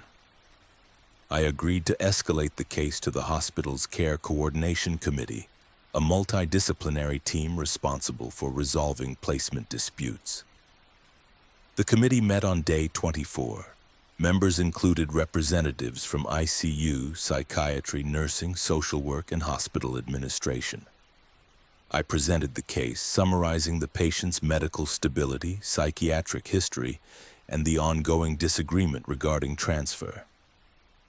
Dr. Pierce presented the ICU perspective, emphasizing that the patient did not meet criteria for ICU care and that continued placement was an inappropriate use of resources. Dr. Lindstrom presented the psychiatry perspective, stating that the patient did not demonstrate acute psychiatric symptoms requiring inpatient admission and that outpatient care was more appropriate. The committee asked Lauren's perspective. I relayed my interviews with her, noting her cooperation, her ambivalence, and her absence of acute distress. The committee asked if she had expressed a preference. I said she had not. The committee requested that both departments jointly reassess the patient and provide updated recommendations within 48 hours. On day 26, I accompanied Dr. Pierce and Dr. Lindstrom to Lauren's room. We explained that we were working together to determine the best plan for her care. We asked how she was feeling. She said fine. We asked if she felt ready to leave the ICU. She said she did not know. We asked if she felt she needed psychiatric treatment. She said she did not know. We asked if she still felt suicidal. She said no. We asked if she had a plan for safety after discharge. She said no. Dr. Pierce documented, patient medically stable, appropriate for discharge from ICU, requires psychiatric placement. Dr. Lindstrom documented, patient lacks acute psychiatric symptoms, does not meet inpatient criteria, appropriate for outpatient referral. Neither changed their recommendation. Lauren remained in bed 9. Days accumulated, day 30, day 35, day 40. The ICU nurses provided basic care, checked vital signs, offered meals. Lauren remained cooperative, calm, and present. She participated in physical therapy to maintain mobility. She attended to her hygiene. She answered questions when asked. She did not ask questions herself. The transfer criteria remained met. The decline remained in place. On day 42, I visited Lauren again. I asked if she understood that she was medically ready to leave. She said yes. I asked if she understood that the psychiatric unit had not accepted her. She said yes. I asked how she felt about remaining in the ICU. She said it was fine. I asked if she wanted to leave. She said she did not mind staying. I asked if she felt like she existed. She looked at me, her expression unchanged, and said, "I exist in the chart. That is enough." I asked what she meant. She said the doctors wrote about her every day, that her name appeared in records, that the system knew she was here. She said existing in the system was easier than existing in the world. I asked if she believed she would ever leave. She said she did not know. I asked if she cared. She said no. Lauren Myers remains in ICU bed 9. It has been 68 days since admission. She is medically stable. She is psychiatrically appropriate for transfer. Both departments document her continued presence. Neither department claims responsibility for her care. The transfer request remains pending. The decline remains active. I check on her when I can. She is always sitting in the chair, or lying in the bed, or walking slow circles around the room for exercise. She acknowledges me when I enter. She answers questions when asked. She does not initiate conversation. Last week, I asked if she remembered why she had taken the overdose. She said no. I asked if she was glad she had survived. She said she did not know. I asked what she thought about most of the time. She said nothing. I documented this conversation in my nursing note. I wrote that the patient remains in existential limbo, physically present in the ICU but administratively absent from both departments' active treatment plans. I wrote that the system has created a space in which the patient can remain indefinitely without requiring resolution. I wrote that she has adapted to this space by ceasing to require anything at all. The Care Coordination Committee has not reconvened. Dr. Pierce continues to document medical stability. Dr. Lindstrom continues to document absence of acute psychiatric need. Lauren continues to exist in the records, meeting criteria that no longer lead anywhere. I have learned that sometimes transfer criteria are not about determining where a patient should go. They are about determining whether a patient needs to go anywhere at all. And sometimes the patient stops asking the question, stops wanting an answer, and the system rewards that silence by letting them stay in the space between departments, where no one has to decide and nothing has to change. Lauren is improving, both charts say. Stable and improving. Neither specifies toward what. Story 6. Sedation titrated for emotional compliance. They increased the propofol at 0400 hours, not because her oxygen levels dropped, but because she had begun crying during family visits. The ICU documented improved hemodynamic stability. Psychiatry documented decreased emotional lability. I documented that her tears stopped, her blood pressure steadied, and when her sister asked if she recognized her, the patient's face remained perfectly still while her pupils tracked the question like a camera with no one behind the lens. I am dual certified as both a psychiatric nurse and a critical care nurse, a relatively uncommon credential that allows me to work across both intensive care and inpatient psychiatry units.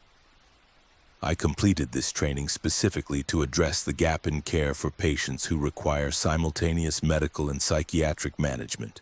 Individuals whose bodies and minds are in crisis at the same time. I have worked at Covenant Health for 12 years, and in that time I have witnessed how the two disciplines often speak different languages, even when treating the same patient. ICU measures stability in numbers. Psychiatry measures stability in behavior. When the numbers and the behavior do not align, the conflict is usually resolved in favor of the numbers. In early January, I was asked to consult on a patient in the neuro ICU who was presenting what the medical team described as emotional dysregulation interfering with medical management. The patient, identified as Rebecca Stearns, age 44, had been admitted 11 days prior following a motor vehicle accident. She had sustained a traumatic brain injury, multiple fractures, and internal injuries requiring surgical intervention. She had been intubated, sedated, and mechanically ventilated for the first 6 days. She was extubated on day 7 and had been awake and interactive since day 8. The consultation request came from Dr. Cynthia Ortiz, the neuro ICU attending. The request stated patient medically stable but experiencing episodes of emotional distress, including crying, agitation, and verbal expressions of fear. Episodes correlate with family visits and nighttime hours. Concern that emotional responses are elevating heart rate and blood pressure, potentially compromising neurological recovery.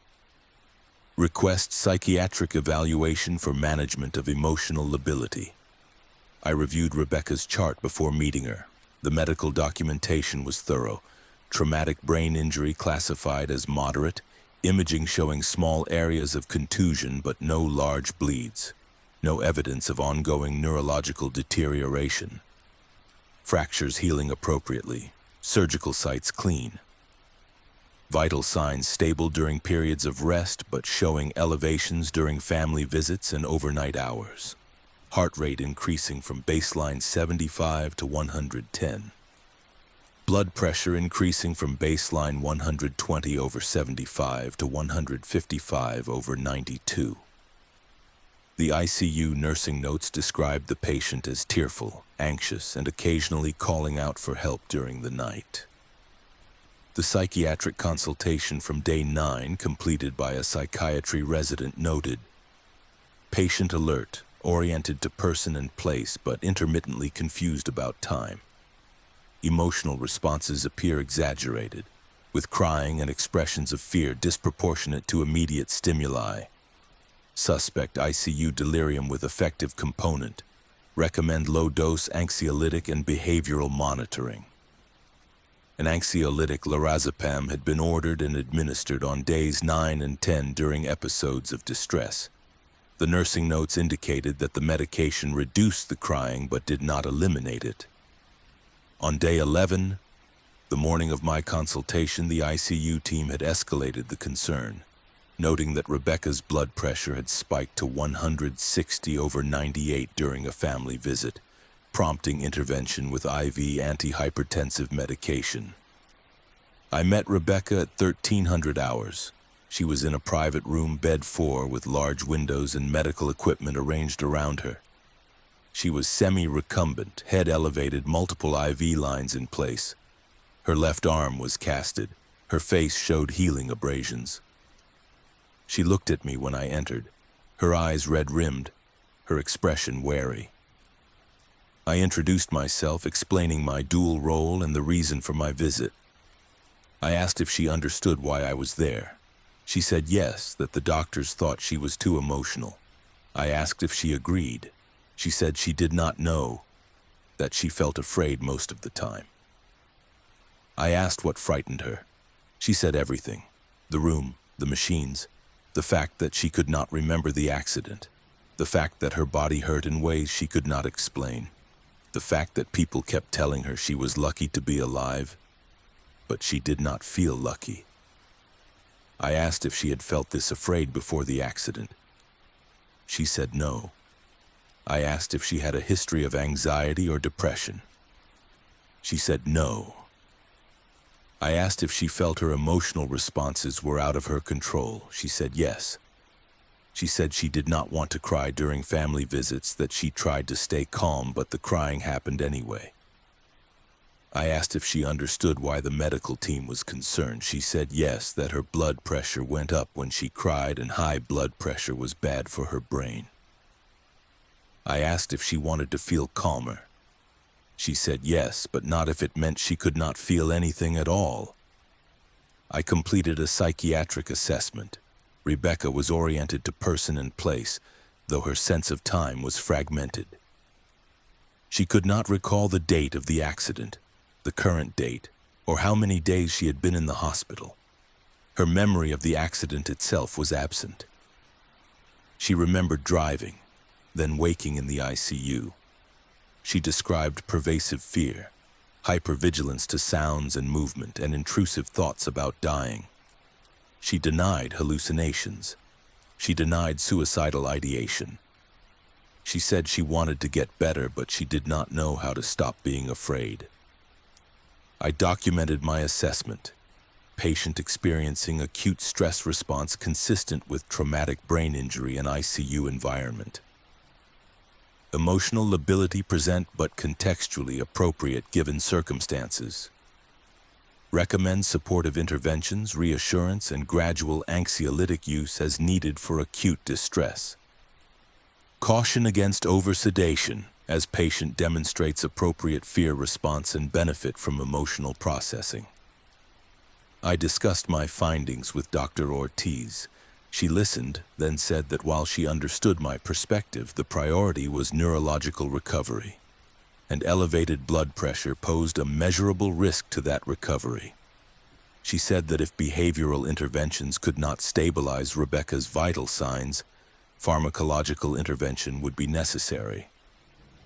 I agreed that vital sign management was important, but emphasized that eliminating all emotional response might interfere with Rebecca's psychological recovery. Dr. Ortiz said she would consider my recommendations. That evening, I returned to check on Rebecca during the overlap between day and night shifts. She had been crying again. The nurse, a woman named Beth, explained that Rebecca's sister had visited, and the visit had been difficult. Rebecca had cried throughout, her sister had cried as well, and Rebecca's blood pressure had climbed to 158/95. Beth had administered lorazepam as ordered, and the crying had eventually stopped. I went into Rebecca's room. She was lying quietly, eyes half closed, her breathing slow. I asked if she was awake. She said yes. I asked how she felt. She said tired. I asked if she remembered her sister's visit. She said yes. I asked if it had been upsetting. She said yes, but she could not remember why now. I checked the medication administration record. Lorazepam 2 milligrams IV given at 1700 hours. A reasonable dose for acute anxiety, but enough to dull cognitive processing. I asked Rebecca if she felt calmer. She said yes. I asked if she still felt afraid. She said she did not feel much of anything. Over the next 3 days, the pattern repeated: family visits, crying. Blood pressure elevation. Lorazepam administration, calm. The ICU team documented improved hemodynamic stability during medicated periods. The psychiatry notes documented decreased emotional lability. On day 14, Dr. Ortiz ordered a continuous low-dose sedative infusion, propofol, titrated not for airway management but for emotional regulation. The order specified propofol infusion at 10 micrograms per kilogram per minute. Titrate to maintain calm affect and blood pressure less than 140 systolic. Goal: reduce emotional variability during family visits and overnight hours. I reviewed the order and contacted Dr. Ortiz immediately. I explained that propofol was a sedative hypnotic typically used for mechanical ventilation or procedural sedation, not for management of emotional distress in an awake patient. She said she was aware, but that Rebecca's emotional responses were compromising her medical recovery, and conventional anxiolytics were insufficient. She said the dose was low, that Rebecca would remain awake and interactive, and that the infusion would be carefully monitored. I objected, stating that sedating a patient to eliminate emotional responses was psychiatrically inappropriate and ethically concerning. Dr. Ortiz said the decision was medical, not psychiatric, and that my recommendations had been considered. The order remained. The propofol infusion was initiated at 2000 hours on day 14. I observed Rebecca at 2100 hours. She was awake, her eyes open, her face expressionless. I asked how she felt. She said fine. I asked if she felt afraid. She said no. I asked if she felt anything. She said no. Her heart rate was 72. Her blood pressure was 118/74. The numbers were perfect. Over the next week, the propofol infusion continued. The dose was adjusted upward twice, once to 15 micrograms per kilogram per minute, then to 20, each titration documented as necessary to maintain target blood pressure during periods of family interaction. Rebecca remained awake. She answered questions when asked. She followed commands. She ate when food was offered. She did not cry. She did not express fear. She did not express anything. On day 19, Rebecca's sister visited again. I was present in the room. The sister sat beside the bed holding Rebecca's hand, speaking in a low, gentle voice. She said she was glad Rebecca was improving, that she loved her, that she could not wait for her to come home. Rebecca looked at her, her face still, her eyes tracking the movement of her sister's lips. The sister asked if Rebecca recognized her. Rebecca said yes. The sister asked if Rebecca loved her. Rebecca said yes. The sister began to cry, then asked why Rebecca was not crying too. Rebecca did not answer. Her blood pressure remained 116/72. I documented this interaction in my nursing note. I wrote that the patient's emotional responses had been pharmacologically eliminated, that she demonstrated cognitive awareness without effective engagement, and that the intervention had successfully stabilized her vital signs while potentially compromising her psychological coherence. I wrote that the patient's sister had noticed the absence of emotional reciprocity and had left the visit distressed. I submitted my note and requested a multidisciplinary meeting to discuss Rebecca's care plan. The meeting was held on day 21. Attendees included Dr. Ortiz, the ICU nursing staff, a social worker, and myself.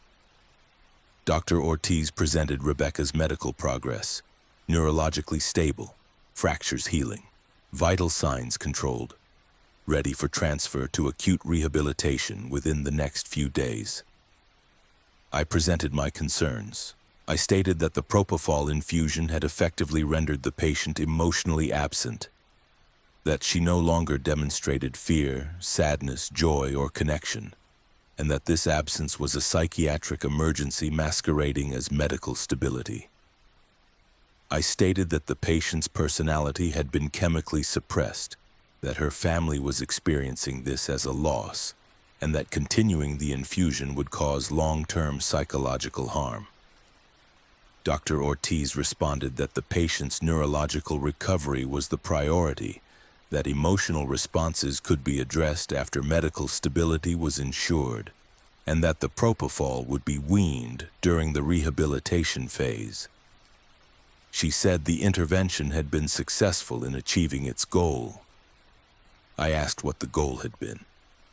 She said hemodynamic stability. I asked at what cost. She did not answer. Rebecca was transferred to acute rehabilitation on day 23.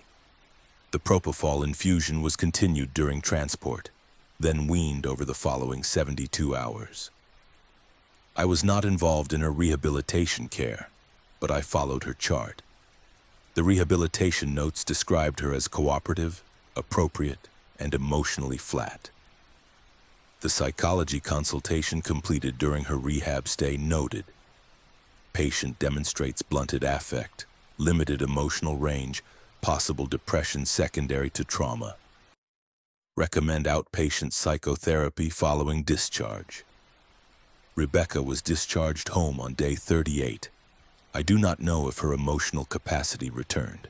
I do not know if she cried again or laughed or felt afraid. I know that her blood pressure remained stable, her brain healed without complication, and her medical outcome was classified as excellent.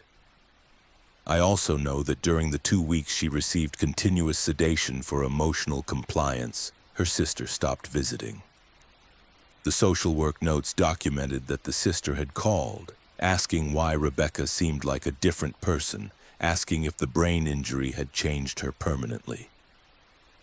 The social worker reassured her that emotional blunting was common after trauma, that it would improve with time. The social worker did not mention the propofol.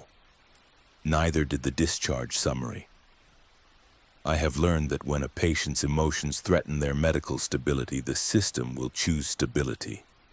The numbers will win. The personality will be titrated down dose by dose until calm is achieved. And the patient will be documented as improved, cooperative, and appropriate, even as the part of them that made cooperation meaningful disappears into the infusion pump's quiet hum. Rebecca's brain recovered. I do not know if Rebecca did. Story 7, Family Education Deferred. The meeting was scheduled for 1400 hours, then postponed because the care team needed more data. It was rescheduled for the following week, then postponed because the neurologist wanted updated imaging.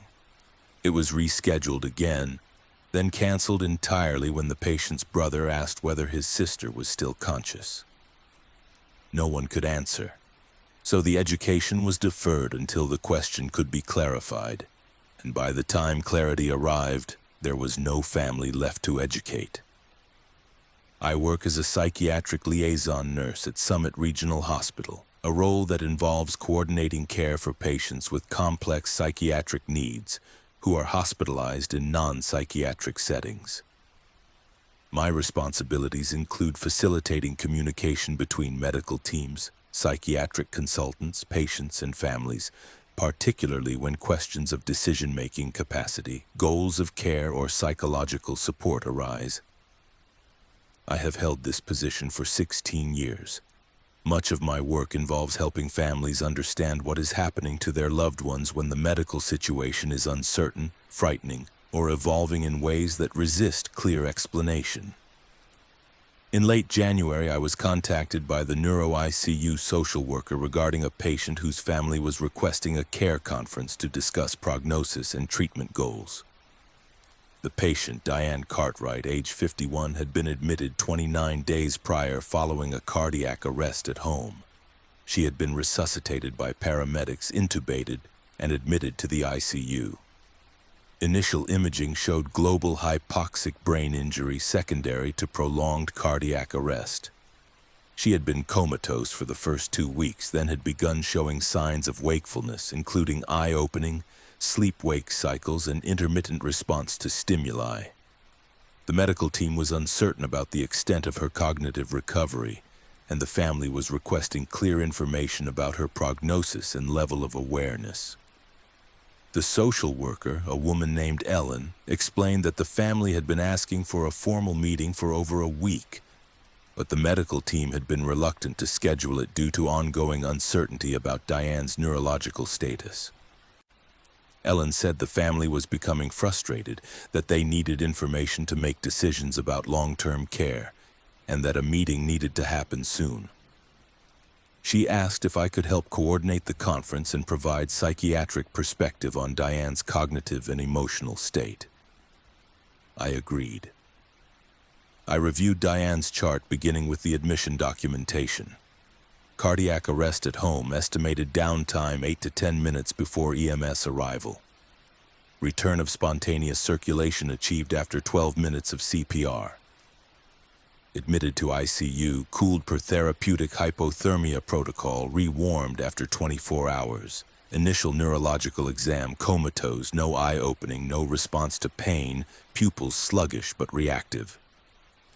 MRI on day 3 showed diffuse hypoxic injury, particularly in watershed areas and deep gray matter structures. Neurology consultation on day 5. Prognosis uncertain, recommend continued support and serial exams. By day 14, Diane had begun opening her eyes spontaneously. By day 16, she demonstrated sleep-wake cycles. By day 18, she occasionally tracked movement with her eyes.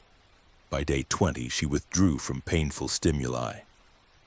The neurology notes documented these changes as evidence of emerging wakefulness, but emphasized that wakefulness did not equate to awareness. The documentation repeatedly used the phrase, "prognosis remains uncertain." The family, consisting of Diane's brother Thomas and her adult daughter Jenna, had been present daily. The nursing notes described them as engaged, asking detailed questions, seeking reassurance. On day 22, Thomas had requested a family meeting. The ICU attending, Dr. Leonard Hayes, had responded that more time was needed to assess Diane's trajectory before a meaningful discussion could occur. On day 25, Jenna had requested the meeting again. Dr. Hayes had said he wanted to wait for updated MRI results. The repeat MRI was completed on day 27. The radiologist's report noted no significant change from the initial study. Persistent hypoxic injury. No new findings. Prognosis indeterminate based on imaging alone. I met with Ellen on day 30 to discuss logistics for the family meeting. She said Thomas and Jenna were available any afternoon that week, that they were requesting the presence of the ICU attending, the neurologist, and someone who could speak to Diane's psychological state. I said I would attend and provide perspective on her cognitive and emotional capacity based on bedside evaluation. Ellen said she would coordinate with Dr. Hayes to schedule the meeting. Dr. Hayes agreed to meet on day 32, a Thursday afternoon at 1400 hours. Ellen notified the family. I prepared by conducting a comprehensive assessment of Diane. I visited her on day 31. She was in bed 12, a private room with dimmed lighting.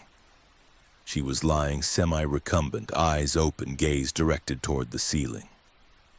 A tracheostomy tube extended from her neck connected to a ventilator set to minimal support, allowing her to breathe largely on her own. Her arms rested at her sides.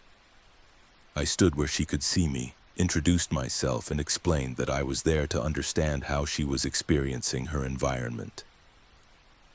I asked if she could hear me. No response. I asked if she could blink to indicate yes. No response. I moved closer, entering her direct line of sight. Her eyes did not track my movement. I gently touched her hand and said her name. Her eyes shifted slightly, then returned to the ceiling. I applied mild pressure to her nail bed, a standard pain stimulus. She withdrew her hand slowly. I spent 40 minutes at her bedside attempting various forms of engagement. I asked her to squeeze my hand. No response. I asked her to look at me. No response. I showed her a photo her family had left at the bedside, a picture of her with her daughter. Her eyes did not shift toward it. I asked the nurse to call her name from across the room. No response. I noted that she demonstrated wakefulness, occasional eye movement, and withdrawal from pain, but no clear evidence of purposeful interaction or awareness of her surroundings. I documented my findings. Patient demonstrates wakefulness without reliable evidence of awareness. Unable to follow commands or engage in communication. Responses limited to reflexive withdrawal from noxious stimuli. Cognitive and emotional capacity indeterminate at this time. Recommend family education regarding uncertainty of prognosis and exploration of goals of care. The family meeting was scheduled for 1400 hours the following day. At 1300 hours, I received a message from Ellen. The meeting had been postponed.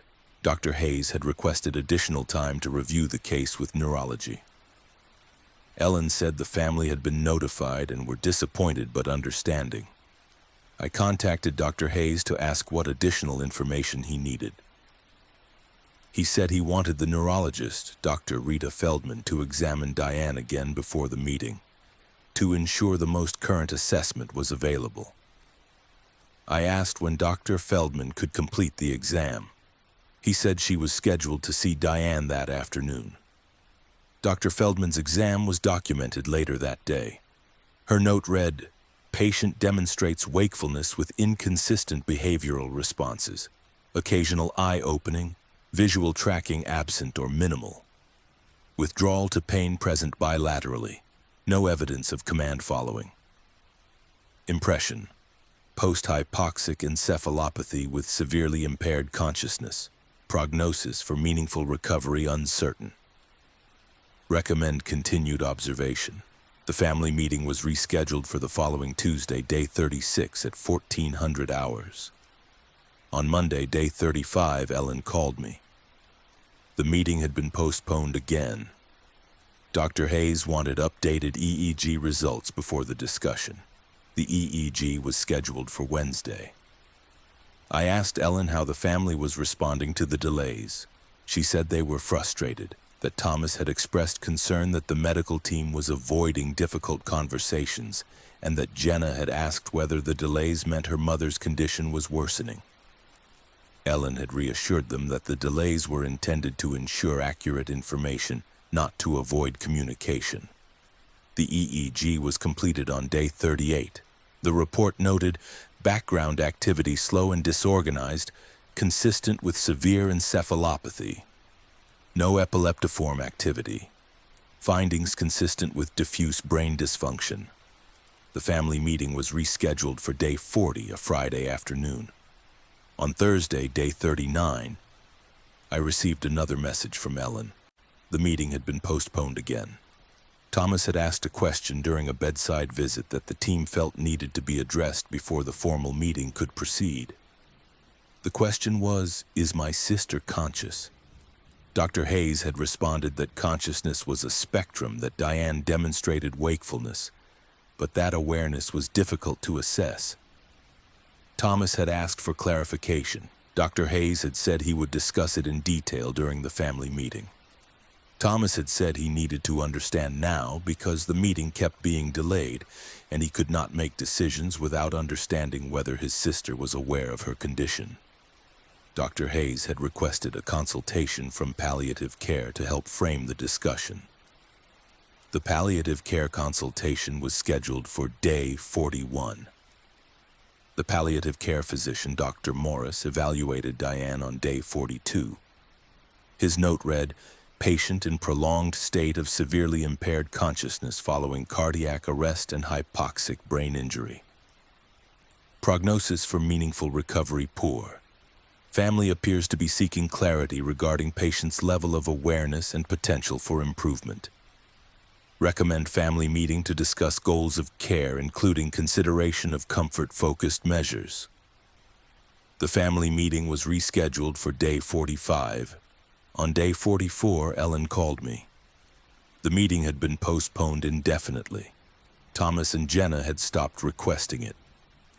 Ellen said that Thomas had visited that morning, had stood at Diane's bedside for 20 minutes without speaking, and had told the nurse he did not know what questions to ask anymore.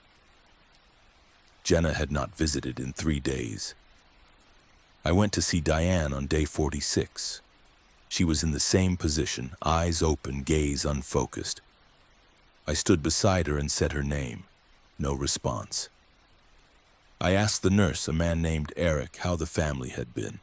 He said they had been coming less frequently, that their visits were shorter, and that they spent most of the time sitting silently. I asked Eric if the family had ever received clear answers about Diane's prognosis. He said no. I asked why the meeting kept being delayed. He said he thought the team did not know what to tell them.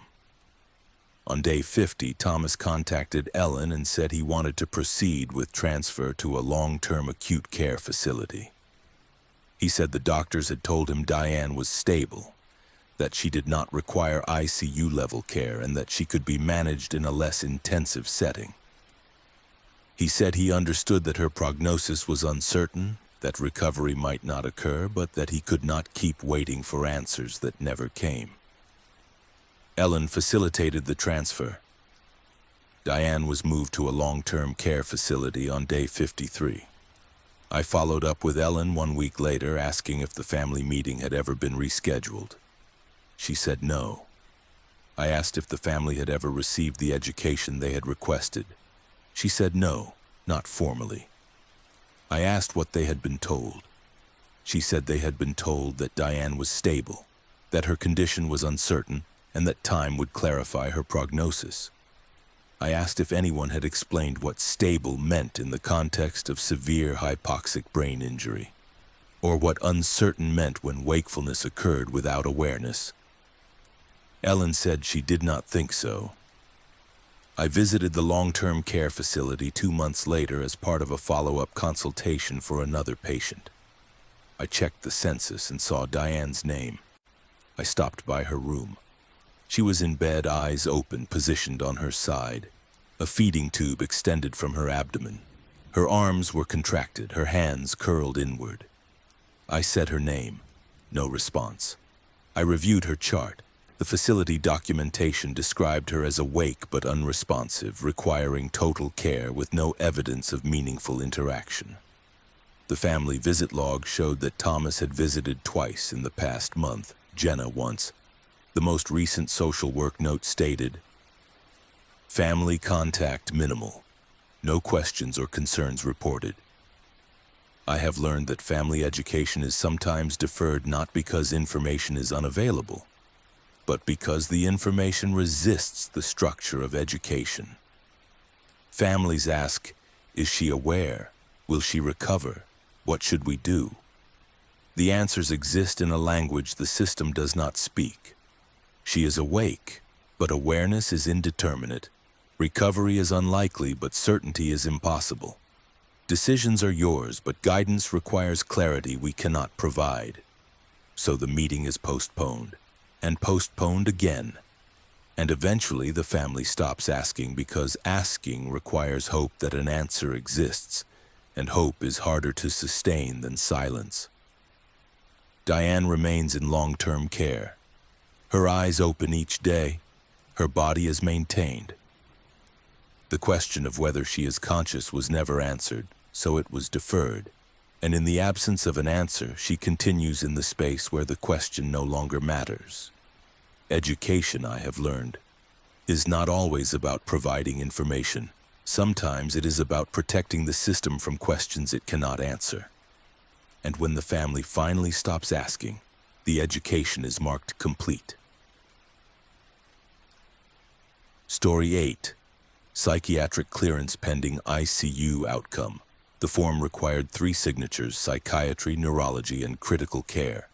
Psychiatry would sign when the patient demonstrated psychological autonomy. Neurology would sign when cognitive function was independent. Critical care would sign when medical stability no longer required ICU monitoring. Each department waited for the others, and the patient remained in bed 14, cleared by no one, pending an outcome that required all 3 to agree she existed in a state none of them could define. I have served as charge nurse of the inpatient psychiatric unit at Horizon Medical Center for 21 years. My role involves coordinating admissions, managing bed availability, liaising with other departments, and ensuring that patients requiring psychiatric care receive appropriate placement. Our unit operates at near constant capacity with frequent requests for transfers from the emergency department, medical floors, and intensive care. Each transfer request is reviewed for appropriateness, safety, and resource availability. Denials are rare and typically occur only when the patient's medical needs exceed the psychiatric unit's capabilities, or when the patient's psychiatric presentation does not meet criteria for inpatient admission. In mid-February, I received a transfer request from the neuro ICU for a patient who had been hospitalized for 51 days. The request was unusual in its length and complexity. The patient, Angela Pryor, age 47, had been admitted following a suicide attempt by hanging. She had been found by her husband, resuscitated, and admitted to the ICU with anoxic brain injury and severe respiratory compromise. She had been intubated, sedated, and medically managed for the first month. She was extubated on day 32 and had been awake and breathing independently since day 35. The transfer request specified patient with history of major depressive disorder, admitted following suicide attempt, now medically stable but requiring psychiatric evaluation and clearance for discharge. Request inpatient psychiatric placement for assessment and treatment planning. I reviewed the documentation before responding. The psychiatric consultation history was extensive. Initial consultation on day 3 while the patient was still sedated. Unable to assess due to medical instability. Recommend reconsultation when patient is awake and able to participate. Follow-up consultation on day 36, patient awake, intermittently following commands, unable to engage in meaningful conversation due to cognitive impairment. Unclear if impairment is secondary to anoxic brain injury or residual sedation. Recommend continued observation and repeat evaluation. The neurology notes documented persistent cognitive deficits. Day 38. Patient demonstrates wakefulness, inconsistent attention, poor short-term memory, difficulty with complex commands. Prognosis for cognitive recovery unclear. Recommend neuropsychological evaluation when patient is more stable. Day 45. Cognitive function improved but still impaired. Patient able to answer simple questions, follows one-step commands, memory severely limited. Uncertain if baseline function will be recovered. The ICU notes documented medical stability. Day 48. Patient breathing independently, vital signs stable, no acute medical issues. Medically ready for transfer to lower level of care. Awaiting psychiatric and neurology clearance for placement. I contacted the ICU to clarify the transfer request. I spoke with the attending physician, Dr. Omar Bennett, and explained that the psychiatric unit required patients to be medically stable, cognitively intact enough to participate in treatment, and psychiatrically appropriate for inpatient milieu. I asked if Angela met those criteria. He said she was medically stable, that her cognitive function was improving, and that psychiatry had been involved throughout her stay. He said she needed psychiatric placement because her admission had been precipitated by a suicide attempt, and discharge planning required psychiatric clearance. I asked if Angela was currently suicidal. He said he did not know. I asked if she had been evaluated for current suicidal ideation. He said psychiatry had evaluated her, but the consultations had been limited by her cognitive impairment. I asked what her current cognitive function was. He said she could answer yes, no questions, follow simple commands, and recognize family members, but her memory was severely impaired, and she could not engage in abstract conversation. I asked if she could participate in psychiatric treatment, including group therapy, safety planning, and medication management.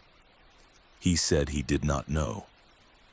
I asked if neurology believed her cognitive function would improve to the point where she could participate. He said neurology's prognosis was uncertain.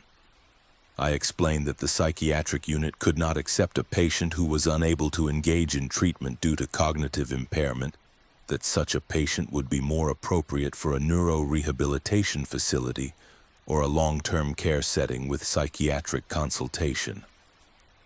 Dr. Bennett said that rehabilitation facilities required medical stability and cognitive baseline, both of which were still being determined. He said Angela was in a liminal state, not sick enough for ICU but not well enough for any other placement. I asked what he was proposing. He said he was requesting that psychiatry clear her for discharge so that appropriate placement could be arranged. I asked what psychiatric clearance meant in this context. He said it meant confirming that she was no longer acutely suicidal and that she could be safely managed in a non-ICU setting. I explained that psychiatric clearance required the ability to assess the patient's mental state, which required cognitive capacity sufficient for communication. If Angela could not reliably communicate her thoughts, feelings, or intentions, clearance could not be granted. Dr. Bennett said that was a problem because ICU could not discharge her without clearance, and clearance could not be obtained while she remained cognitively impaired. I asked what ICU was doing while waiting for clearance. He said they were providing supportive care and waiting for her cognitive function to improve. I asked how long they were willing to wait. He said he did not know. I documented the conversation and declined the transfer, noting, "Patient does not meet criteria for inpatient psychiatric admission due to cognitive impairment limiting ability to participate in treatment. Recommend continued medical management with repeat psychiatric evaluation when cognitive function improves. Consider neurology and rehabilitation consultations for alternative placement." 2 weeks later, on day 65, I received another transfer request for Angela. The request was nearly identical to the first. I called the ICU again, this time speaking with the social worker, a woman named Meredith. She said Angela's family was requesting discharge planning, that the ICU team believed she was ready for transfer, and that psychiatry needed to clear her so the process could move forward. I asked if Angela's cognitive function had improved. Meredith said yes, somewhat. I asked if she could now participate in psychiatric treatment. Meredith said she did not know. I asked if psychiatry had reevaluated her. Meredith said yes on day 60. I pulled up the consultation note. Psychiatrist Dr. Alan Porter. Assessment. Patient more alert than previous exams, able to answer yes-no questions consistently, follows commands, recognizes family. Memory remains impaired. When asked about suicide attempt, patient states she does not remember. When asked if she currently feels suicidal, patient states no. When asked if she has a plan to harm herself, patient states no. Cognitive impairment limits reliability of psychiatric assessment. Recommend clearance pending neurology confirmation of cognitive stability and ICU confirmation of medical readiness for discharge. I reviewed the neurology note from the same day. Neurologist, Dr. Paula Singh. Assessment. Patient demonstrates moderate cognitive impairment consistent with anoxic brain injury. Attention and memory significantly below expected baseline. Unlikely to return to pre-morbid cognitive function. Able to make simple decisions but lacks capacity for complex reasoning. Recommend neuropsychological testing when patient is more stable. Clearance for discharge pending resolution of cognitive deficits and confirmation of safe placement. I reviewed the ICU note. Attending, Dr. Bennett. Assessment. Patient medically stable. No ongoing acute issues. Appropriate for discharge from ICU. Clearance for transfer pending psychiatric and neurology approval of cognitive and behavioral readiness. 3 departments. 3 pending clearances, each waiting for the others. I contacted Dr. Porter to discuss the case. I asked if he believed Angela could be safely managed on the psychiatric unit given her cognitive limitations. He said probably not, that the psychiatric unit required patients to understand safety contracts, participate in group therapy, and self-report symptoms, none of which Angela could reliably do. I asked why he had recommended clearance. He said he had recommended clearance pending confirmation from neurology and ICU, meaning that if they confirmed she was stable enough for discharge, he would agree that her psychiatric risk was manageable in a supervised setting. I contacted Dr. Singh. I asked if she believed Angela's cognitive function was stable enough for discharge. She said it was stable in the sense that it was unlikely to improve significantly, but not stable in the sense that she could function independently. She said Angela would require long-term cognitive support, possibly permanent. I asked if she could clear Angela for discharge. She said she could clear her medically, but psychiatric and functional capacity were outside her scope. I contacted Dr. Bennett. I asked if he could discharge Angela from the ICU without psychiatric and neurology clearance. He said no, that the hospital's discharge policy required clearance from all consulting services before a patient admitted following a suicide attempt could be transferred. I asked what would happen if clearance could not be obtained. He said Angela would remain in the ICU. I asked how long that could continue. He said indefinitely as long as the barriers to clearance persisted. Angela remained in the ICU. Day 70, day 80, day 90. The documentation continued. Medically stable pending clearance. Cognitively impaired pending improvement. Psychiatrically unclear pending assessment capacity. On day 98, Meredith contacted me again. Angela's husband had requested a family meeting to discuss discharge planning. The meeting was scheduled for day 100. I agreed to attend. The meeting included Dr. Bennett, Dr. Singh, Drs. Porter, Meredith, myself, and Angela's husband, David. David looked exhausted.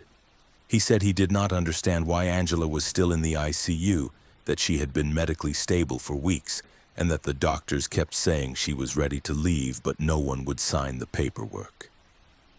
He said he wanted to take her home, that he would care for her, that they could arrange outpatient follow-up. Dr. Bennett explained that discharge required confirmation that Angela was safe to leave, which required psychiatric clearance. Dr. Porter explained that psychiatric clearance required the ability to assess Angela's mental state, which was limited by her cognitive impairment. Dr. Singh explained that her cognitive impairment was permanent, that improvement was unlikely, and that she would require ongoing support. David asked what that meant. Dr. Singh said it meant Angela would not return to her previous level of cognitive function. David asked if that meant she would never be cleared. Dr. Porter said it meant clearance was complicated. David asked what Angela needed to do to be cleared. No one answered immediately. Then Dr. Bennett said she needed to demonstrate psychological autonomy. Dr. Singh said she needed to demonstrate cognitive independence. Dr. Porter said she needed to demonstrate reliable communication of her mental state. David asked if Angela could do any of those things. Dr. Singh said no, not in the way the system defined them. David asked what would happen to Angela if she could never meet those criteria. Dr. Bennett said she would remain in the ICU until alternative placement could be arranged.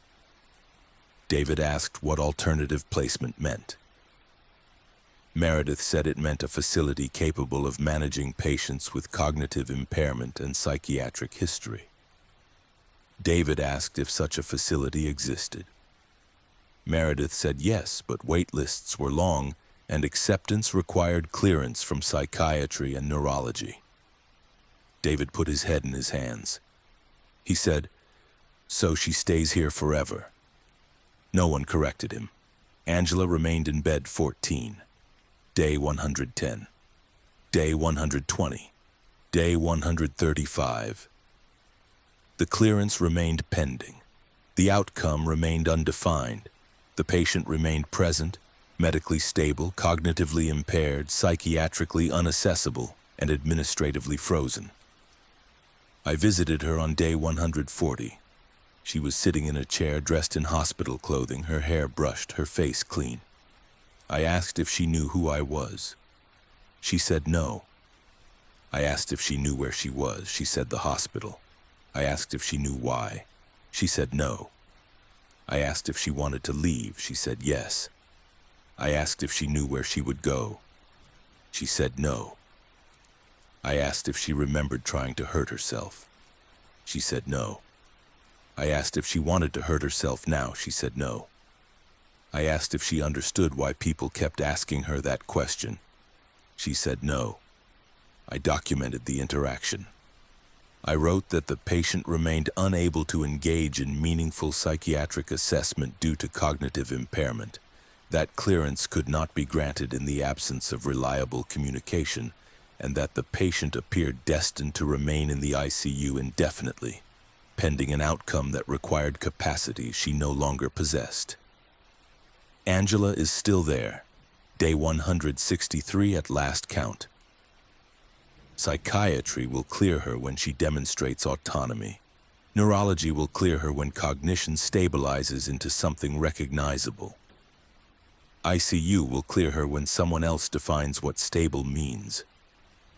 She exists in the space between departments, each one documenting her presence, none claiming responsibility for her future. The clearance is pending.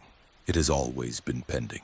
It will remain pending as long as the outcome depends on her becoming someone the system can recognize, and she remains someone the injury has made impossible to define. I have learned that clearance is not about determining if a patient is ready to leave. It is about determining if the system is ready to let them go without answers. And when the system cannot answer what the patient has become, clearance becomes permanent deferral, and the patient remains waiting for an outcome that requires them to be something they can no longer be. Angela sits in her chair. She answers questions she does not understand. She waits for clearance that waits for her to change.